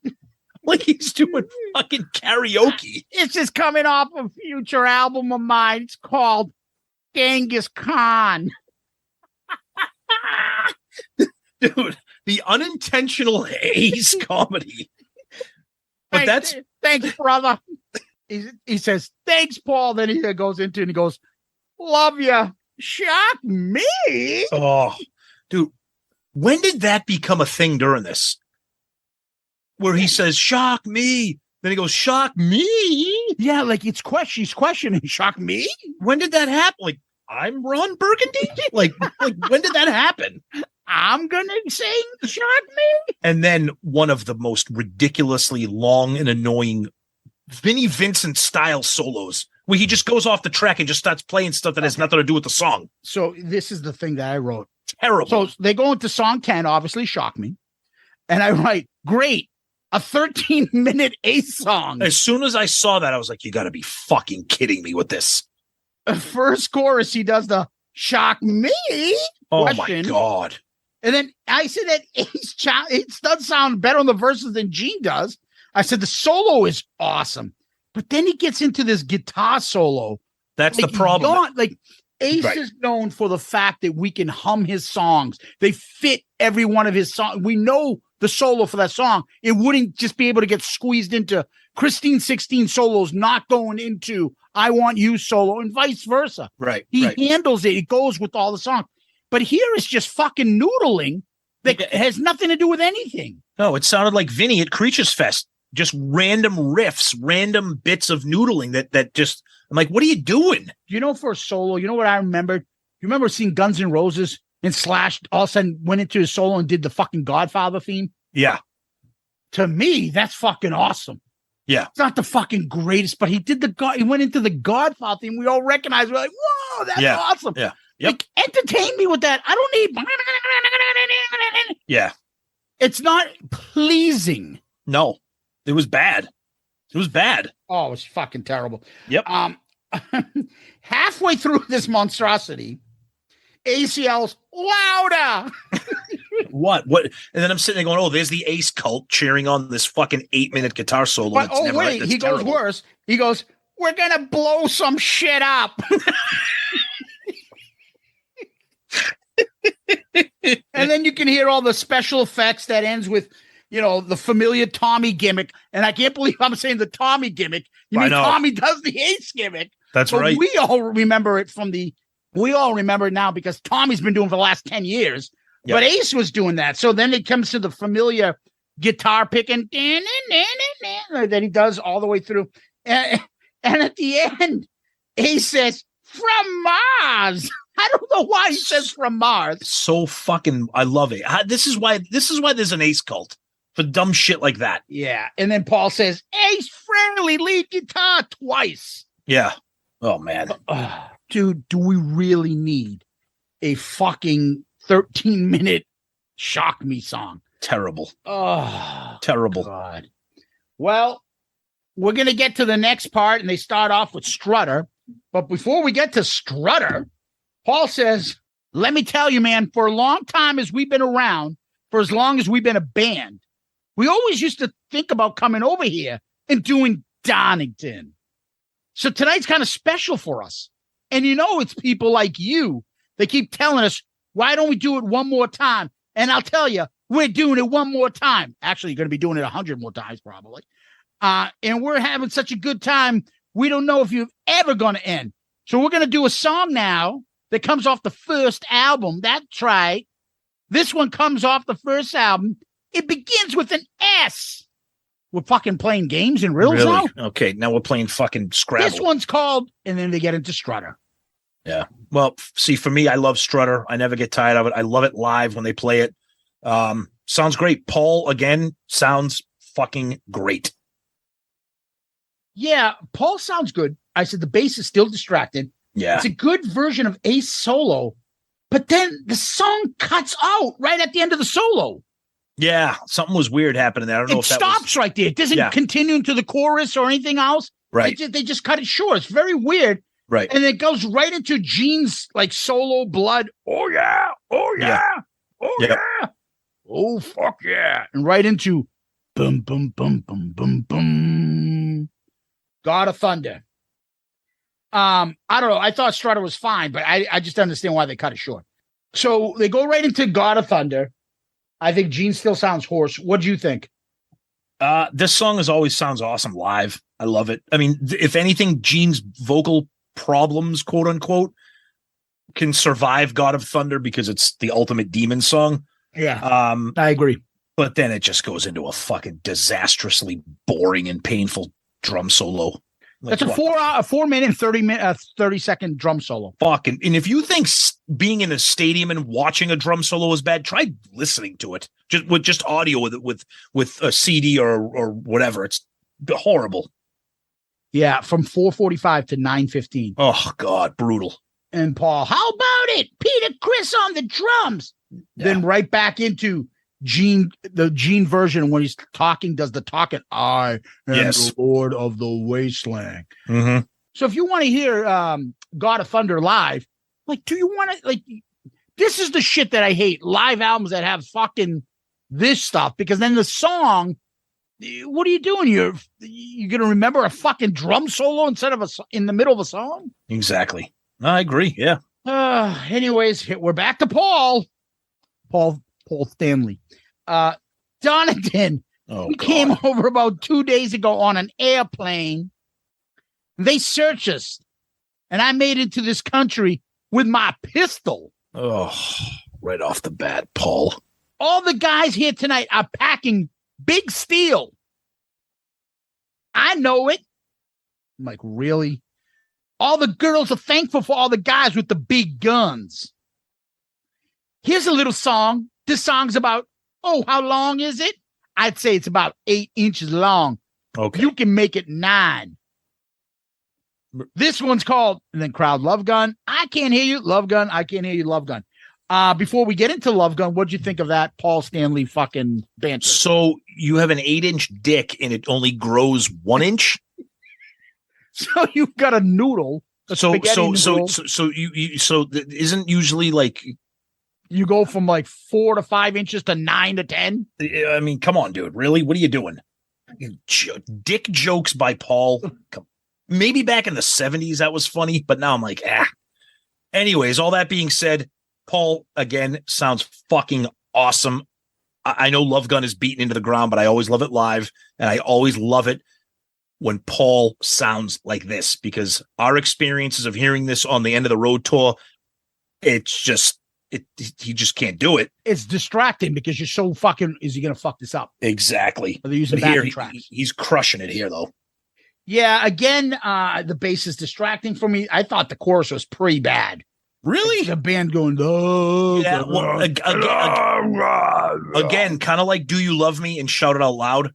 The harmonies and the harmonies and the chorus are very tough to nail down on these live albums. Ace is not. Tommy Thayer can hit choruses, and Eric Singer. Peter's got that raspy voice, and Gene ain't helping it. Yeah. So I agree with that. Love Gun was all right. Yep. Right into 100,000 Years. Yeah, not a big fan of the song, but live, I'll take it. So it sounded good. Again, Paul's vocals carry it. He sounds great, but I will tell you this. I'm not a big fan of this song in general. I am. You know why? Why? Because this doesn't have a fucking a solo of any sorts in the middle of this. This is like one of the ones that come off my mind. They're like, 100,000 years. Oh, great. I've got 9 minutes to kill. Yeah, because usually the drum solo is you usually hear it here. There's a little bit of this. So in the middle of the breakdown where it's just Peter's drum, you got Paul and the Donington, I got a question for you people. All you people over there, people in the back. And who in the front? Animals. Do you feel right?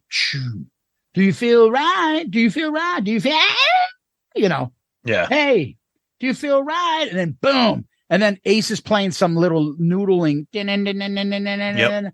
A little Ace guitar playing. Paul yells, I can't hear you, Donington. I can't hear you. Come on, yeah.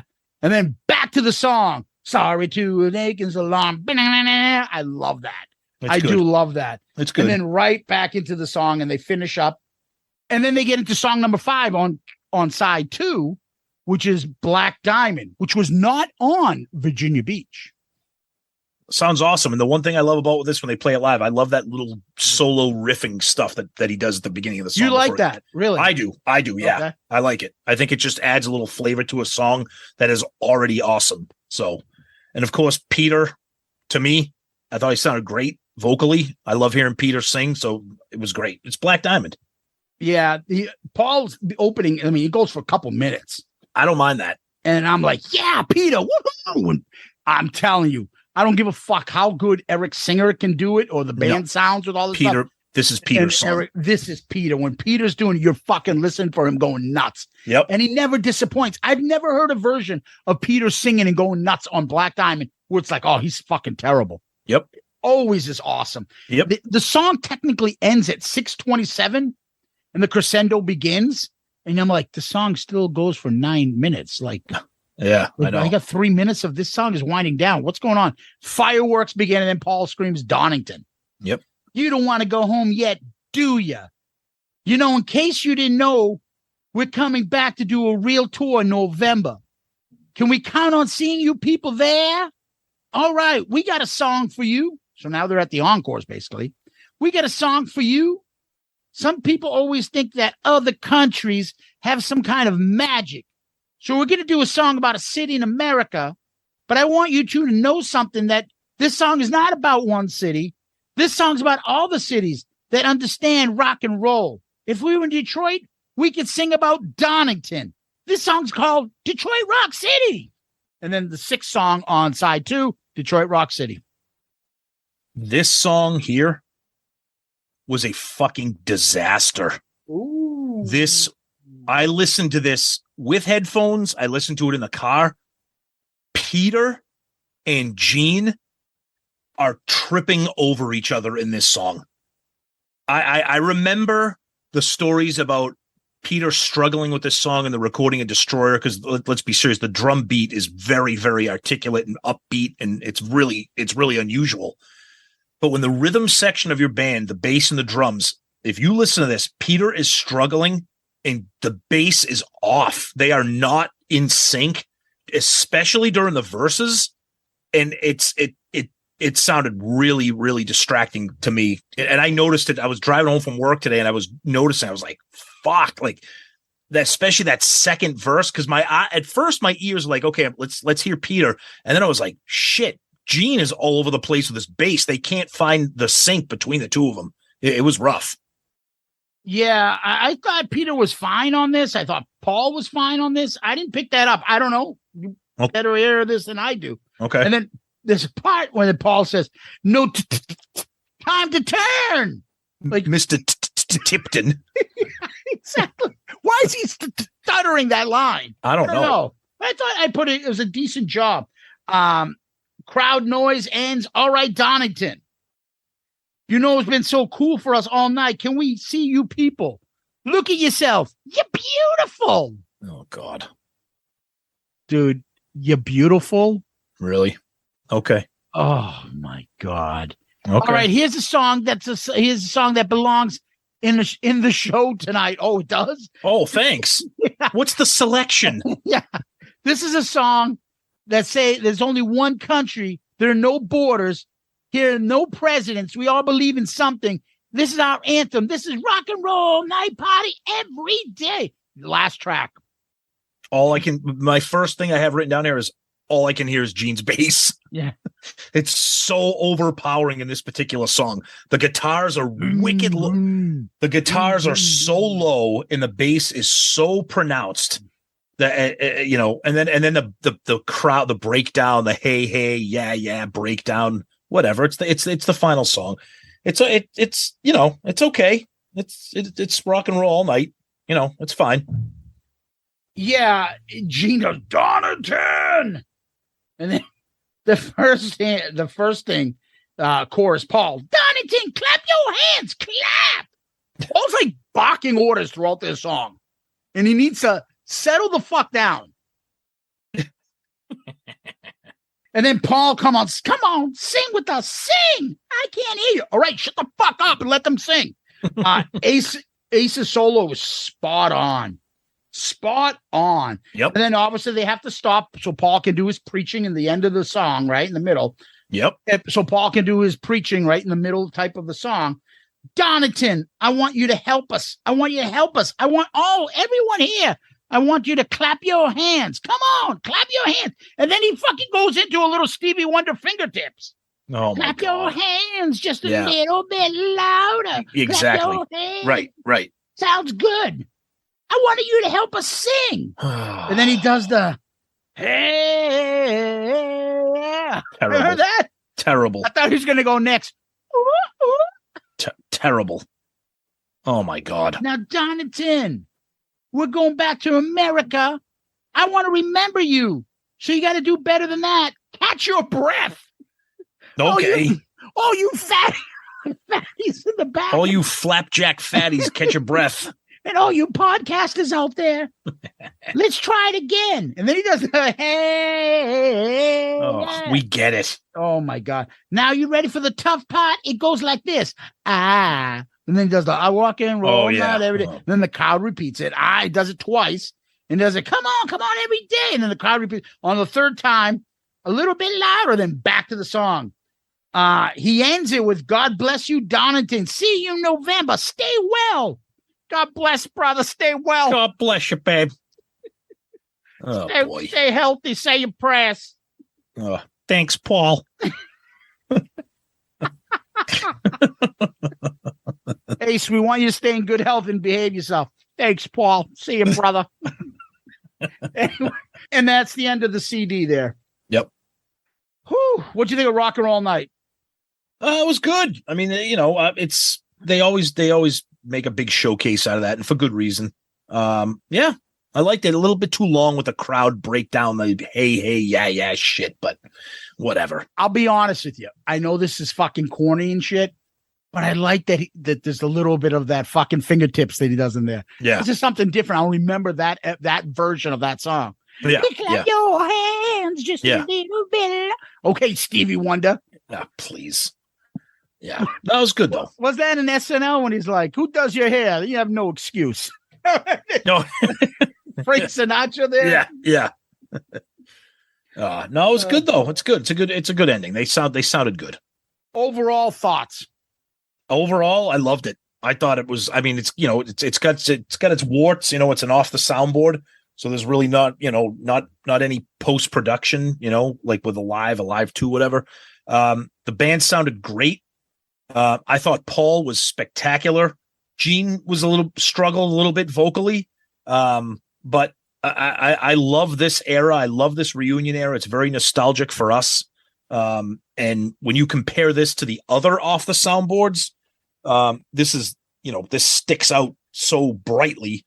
And like I said earlier, we never had a proper reunion live album. So I'm glad that they chose 96. I like this version. I like the album. I think it's pretty good. The thing that I did not expect, and I've never expected this, is that the weakest person on this album is Gene in his bass. Yeah. Vocally, and the bass is distracting. Too much. Yeah, agreed. And that's what you get with these off the soundboards. That's just the production really isn't there. Yeah, can you imagine that? Like, no, I agree. I didn't have as big of a problem with his vocals as you did. Although I see what you're saying, but it didn't, to me, I just was like, okay, this is like, it's like extra demon we're getting tonight. But the bass was really, really out there. All right, Tom, what we usually do is we throw out some tracks that were our favorite. We go up to 5. You want to start first and give us your number 5? Yeah, I'm gonna go with Deuce at number 5, just because it's the opening track. It's Deuce, and I love the song. I love it live. So, okay, I'm gonna go with Rock and Roll Night. Like I said, I like that. That thing will stick with me. That whole little, and it takes 2 seconds. Earworms. Yep. How many versions of Rock and Roll All Night do I have on my iTunes library? Maybe 30. Oh, of course, me too. Absolutely. Yep. Okay, but yep. I don't know. This one will stick out a little bit. Yeah. Number 4 for you, Tom. I'm gonna go with Black Diamond. Black Diamond. I like that. I like that little intro bit with Paul, and of course hearing Peter singing it, and he sounded great in this era. So I like Black. I'll take Black Diamond. Okay. Number 4 for me is 100,000 Years, Tom. Wow. Like I said, it's a version of the song that's a shorter live version. I like it. Okay. Everything on the song went pretty well. Okay. Number 3 for me, I'm going to go Love Gun, just because I think Paul sounds terrific in this, especially the chorus. Yeah. Okay. Number 3 for me, I'm going to go with King of the Nighttime World, because it's one of my favorite songs, and I think they hit it out of the park with this one. I thought they did a really good job. Okay. Nice. 2 for me, I'm going Firehouse. Again, Paul sounded spectacular, and of course that ending with the sirens. You gotta love Firehouse live. Yeah, 2 for me, I have Firehouse as well, Tom. Okay. I think it's a great, I think the whole band plays well on it. Yeah. And the Yeah, sirens. Of course. Number 1 for me might be a surprise because the song itself is kind of but I'm going with Cold Gin just because I love Ace jumping in on a verse and the outro, the solo, all that stuff. I thought the band sounded great. And just getting that little verse from Ace sounded really great live, the whole band on this one. Tom, believe it or not, we have the top 2 same. I had Cold Gin. No shit. Wow. Yeah, Okay. Again, anytime Ace sings a verse on that, I love it. I love Ace and Gene trading off. Very rare. Yeah. If we ever got an Ace and Paul, it'd be even rarer. But I think this is a real old KISS style version. I put. Yeah. So your favorite song with Peter does not make your top 5. No, it's my honorable mention. We should do a honorable mention. Okay. Gotcha. I mean, I have a ton of versions of Peter singing Black Diamond. I think this is none of his versions are bad. No, but it's not better than the Alive version or anything like that. So, it's up there. Yep. But again, when I have things that are a little bit different and distinct, every one of those are kind of distinct. The other version. So I just put that Black Diamond. It could move up the chain too, but I have that as my honorable mention. Okay. Yeah, I get Calling Dr. Love as my honorable mention. Okay. Just because it's Gene. I think I didn't have as big of a problem with Gene's vocals as you did, and I thought that it kind of, again, the growl kind of fit that song. So, all right, Tom. What we'll do next is we'll rank the live albums. We've ranked the following: KISS Alive 3. You wanted the best, you got the best. KISS Off the Soundboard Tokyo 2001. KISS Off the Soundboard Virginia Beach 2004. Now we got KISS Off the Soundboard live at Donington 1996. Covers, Tom. So, Tom, you want to read us your live album covers rankings? Yes. So number 4, I got Off the Soundboards. They're pretty much all the same. So number 4, I got Virginia Beach. Number 3, I got Tokyo. Number 2, I got KISS Alive 3. And my number 1 live album cover so far that we've done is You Wanted the Best, You Got the Best. Okay. So for this one, just because it's 96, I don't know, because I like the album better, I'm just going to put this third behind Alive 3. Same cover, no real difference, but. Okay. So for me, I have KISS Off the Soundboard Virginia Beach as 4th. I have KISS Off the Soundboard Tokyo as 3. I had You Wanted the Best, You Got the Best as 2. And I have KISS Alive 3 as number 1. Where am I putting this? And again, I have all 3 of these CDs right in front of me. Yep. I don't know. For me, I think Donington in 96, because I know it's a reunion. I just think Donington seems better and more legendary than Tokyo. Yeah. So I would put that a little bit above. So I make this one as number 3, above Tokyo and underneath You Wanted the Best. Okay. So we both have a third then. Okay. Yep. All right, Tom. Let's go to live albums ranked. All right. So for me, 4, I got Virginia Beach. 3, I got Tokyo. 2, You Wanted the Best, You Got the Best. And number 1 is KISS Alive 3. Now, I understand You Wanted the Best, You Got the Best is a compilation and a live album. And we talked about that exhaustively about how some of that stuff is re-recorded, et cetera, et cetera. So because this is a true live album and it captures the reunion era, which we fucking love, I'm putting this number 2 right behind Alive 3. Oh, wow. Yeah. So number 2, really? Yes. Yep. Okay. So for me, I have 4, the Virginia Beach. 3, I have the Off the Soundboard Tokyo. 2, I have You Want the Best. 1, I had Kiss Alive 3. So where am I putting this? It's definitely not Virginia Beach. That's last. Am I putting this above Tokyo? I'm looking at the set list for each of these. Dude, Peter's singing Black Diamond on this. Oh, yeah. I don't have fucking forever songs. Now, mind you, the Tokyo one has 21 songs versus 17. Yep. But soundtrack, it doesn't have any non-makeup on the Donington one. There is no Lick It Up. There is no Heaven's on Fire. No, it's all original band material. It's all original. Yeah, there's no I Still Love You. Right. But there's also Talk to Me on Japan. Mm-hmm. Psycho Circus. So therefore, if Psycho Circus is on that album, then I'm going to pick this album. So this is ahead of it. So I'm going to put Donington as a concert. It's going to go above You Want the Best. So as well, I'm putting this at number 2. All right. Nice. Yeah. Okay. Tom, want to tell us what we do next? Next, we got our question of the week. Woo! And our question of the week is always brought to you by the fantastic Fusion Tech Data and Electric. Fusion Tech is a recognized communications contractor specializing in the construction, splicing, testing, and documentation of all types of fiber optic networks. Along with that, Fusion Tech Electric can service all of your electrical construction needs, commercial, industrial, and utility, as well as electrical substation work and all UPS and DC power plant installation. Fusion Tech currently operates throughout the 5 boroughs of New York City, as well as New Jersey and the tri-state area, providing union labor with IBEW Local 3 in New York City and IBEW Local 164 and Local 102 in New Jersey. For more information about Fusion Tech, please visit their website at fusiontech-llc.com or call them at 973-650-1357. Yeah, Fusion Tech.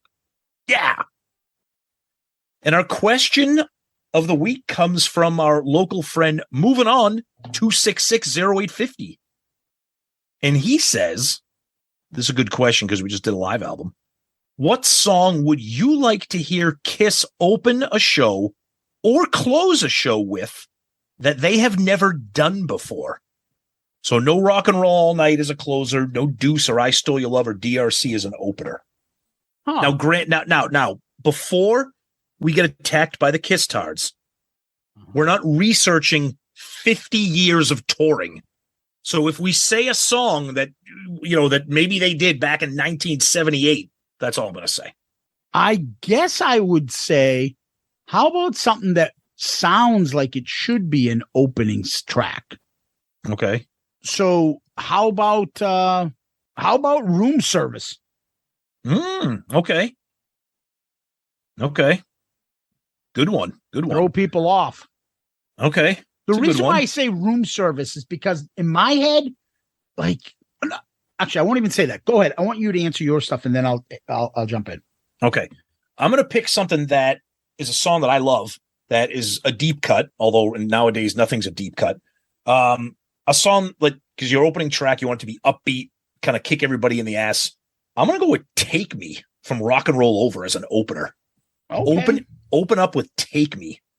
I just think that dun, dun, dun, dun. I think that would just be an awesome way to open a show. So I'm going to go with Take Me. That's my opener. Yeah, the reason why I was thinking is it's got to be something that they would do with makeup and early KISS. They're not going to do Exciter. They're not going to do right. I've Had Enough. And believe me, I thought about it. I'm like, Exciter would be awesome. Exciter, like that. It's funny. We should think alike because I was thinking Exciter would be amazing. Yeah. Yep. They're not going to do that. Let's be fucking blunt. Right. But I thought Room Service, maybe, you never know. Yeah. I don't know. No, I agree. No, it's a good one. It's a tough question. I do know they're never doing it. But what am I saying? Yeah, but I could get them doing it. Yeah, that's the fun of the question. So thank you, buddy. Appreciate it. We appreciate you being a loyal fan, listener of the show. Thank you for the question. We always appreciate that. So thank you. Very cool. Yeah. So where can people find us, Tom? You could start with our awesome website, shoutitoutloudcast.com. You go there, check out all of our episodes from Shout Out Loudcast, all the ARC episodes, the Zeppelin episodes, all of the rankings that we have for everything. You can click on the merch link, buy some Shout Out Loudcast merch. You could check out links with our friends, all the guests that we've had on here. Zeus has put up some of the photo albums from Creatures Fest in Nashville and the KISS Cruise from last year. Tons of stuff for you to do, and you can message us directly right from the website. And you can also comment on each episode. So each episode, when you go on the website, there's comment box at the bottom. So you can comment there, and we'll see those as well. And you can also, of course, message us directly at our email address at shoutitoutloudcast@gmail.com. Please message us comments, questions, feedback, etc. We try to get to all those during the show when we read our feedback. And of course, our social media, Twitter, Facebook, Instagram, and YouTube. We're very active on all those. Message us, tag us, DM us, all that stuff. Stay involved. If you see something crazy out in the wilderness that makes you think of the show or something, snap a picture, tag us. Let's have some fun. This is what this is all about. And of course, our wonderful Patreon family, which we mentioned, and a special kudos to Paul Heider. Thank you, buddy, for joining the Patreon family. So check us out, patreon.com, and download the app if you want to. Check us out there. And we're part of the great Pantheon podcast network of shows. Tons of great shows.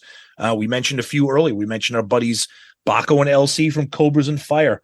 Our buddy Jay from the Hook Rocks is on there. Tons of great shows. Check all those guys out. You can go to pantheonpodcasts.com and check out all those shows, including our own. Yeah, Dom, I always tell people can DM us on Twitter, Facebook, and Instagram. We love getting those. Don't forget to subscribe to our YouTube channel. It's growing. We're almost at 700. Let's get us there. So then I can bitch about us not getting it to 800 yet. Yes. So we can keep doing that. We appreciate the YouTube subscriptions. They really help us out, move us up, get some new followers, and we've been getting a bunch of them. And they all seem to like what they're hearing. So keep doing that, guys. Give us one of those 5-star child reviews for the podcast. That is another great way of moving us up the food chain. We've gotten a few lately. I'll read one right now, Tom. This one is on Apple, and it's called Best Kiss Pod, 5 stars. All right. It's from Mickey T, who's in Great Britain, Tom. Ooh, hello. I pooped my knickers again. Thank you. Oh, my God. You ruined those poor, gorgeous British women. Love the two presenters' sense of humor, and they offer praise and criticism in equal measure. Some great insights, too, and make me revisit albums I've not heard in a while. Thanks from the UK. British teeth and all. Did you add that, or did he say that? He put that in. Wow. All right. Well, thank you. Oh, we appreciate that. We love those 5-star reviews. Those are awesome. Thank you. Thank you. Yeah. Thank you, Mickey T. And keep Tom away from talking about the royal queen, like the royal family and all the hot people that are around that area, because Tom is trying to ruin Kate Middleton for me. I'm not. Trying. I'm not. But she's fine. Oh, just fine? All right. She's hot. She is hot, dude. Very hot. Yeah. Don't forget those lesbians I like to talk to from The Crown. Talk about. Ooh, yeah. Hook me up with some of that. Looking good. So people can always email us at shoutitoutloudcast@gmail.com, shoutitoutloudcast@gmail.com. We love getting those. And in addition, we love when you check out our new absolutely gorgeous, because we like to thank our good friend Courtney who fixed it for us, and our generous benefactor. He knows who he is. He's the fucking man who helped us with the website. And it's a gorgeous website. It's very interactive. Get involved, put stuff up there. I will try to contribute as much as I can to it. If you guys have photos of yourselves wearing stuff, being somewhere, wear your Shout Out Loudcast gear, which you can get from the website. You go to the Amazon store. You can get anything you want. Make sure that you, pick that up, take a photo, and send it to us, and tell me that it's okay for us to put it on the site. All these things are big help. So subscribing to YouTube, giving us a 5-star review, joining our Patreon, sending photos of wearing our merch, buying our merch, using our Amazon store. All these things, great way to help out the show. So we appreciate all that, guys. And what we like to do when we end our show is say some famous last words, lyrics of the band KISS. I think that's the band we discussed. And Tom, you got any? Honey, don't put your man behind his years. And baby, stop crying all your tears. Baby, do the things he says to do. Do it. Tom, in honor of his 75th birthday, which forgot to give him a shout out. All this time you put up a fear for 100,000 years. Yes, you forgot my birthday. I can't even believe it. You should have had me on to help you with this episode. Kiss lyrics cannot be sung or talked about unless you do it in the Arnold voice. Arnold, Tom, Kiss Army, Kiss Tards, Loudcasters. Thank you for listening. Guys, thank you so much. Thank you especially for letting us vent. We know you guys will appreciate and understand it. You guys are the best.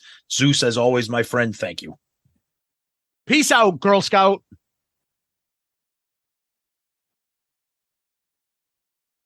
One other thing we need to vent about. Do it. Feedback. The interactions, like we need to hire somebody. Yes, we do. We need a feedback intern. We need an intern out there. So we're putting a call out to the Kiss Tards. Mm-hmm. Kiss Tard alert. Get somebody out there who can filter through all of our social medias, all of our email, and tell us which is the best feedback. And then we'll do it that way. Yeah, something needs to be done. We're getting we can't keep up. It's a nice problem. It's a nice problem to have, and we love the feedback. Keep it coming. Yeah, but we're not asking you to give us less. No. But it's a lot, and again, it's a nice problem to have. I think our Kiss Tard wish, Tom, would be at some point this could be work for us. Mm-hmm. And then we can handle this.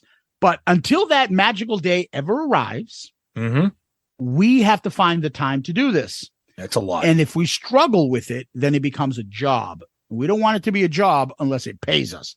Right. And it better pay me good for me to leave my job and you to leave yours. Yeah. So it's overwhelming. We love that you guys send us interactions. But the one thing I want to say is don't be offended if we didn't get back to you guys. Please don't get offended because we see everything. Believe me, we see everything. There's another aspect of it. So if there's a Facebook message, Tom may see it and not touch it and be like, I need Zeus to see it too. Yep. So there's that part too. So then you lose track because then something else happens. And then that thing gets pushed down the line of your notifications. And then we forgot to get back to it. So every once in a while, either Tom or I, sometimes we'll go through our Facebook messages or our DMs on Twitter. Be like, oh shit, I just saw this. Fuck. Honestly, the best way to, I'll say this right now, the best way to make sure that we do not miss your message is an email. Yeah. That is the best way because DMs on Facebook and Twitter can get lost. Comments on Facebook and Twitter can get lost. We do our best to make sure that they don't get lost. Emails don't get past us. The way that we monitor our email, they don't get past us. So every week we have our own email that we go through. We go out through our email list amongst, Facebook and all that other stuff. But on our email, with OCD, I've organized everything.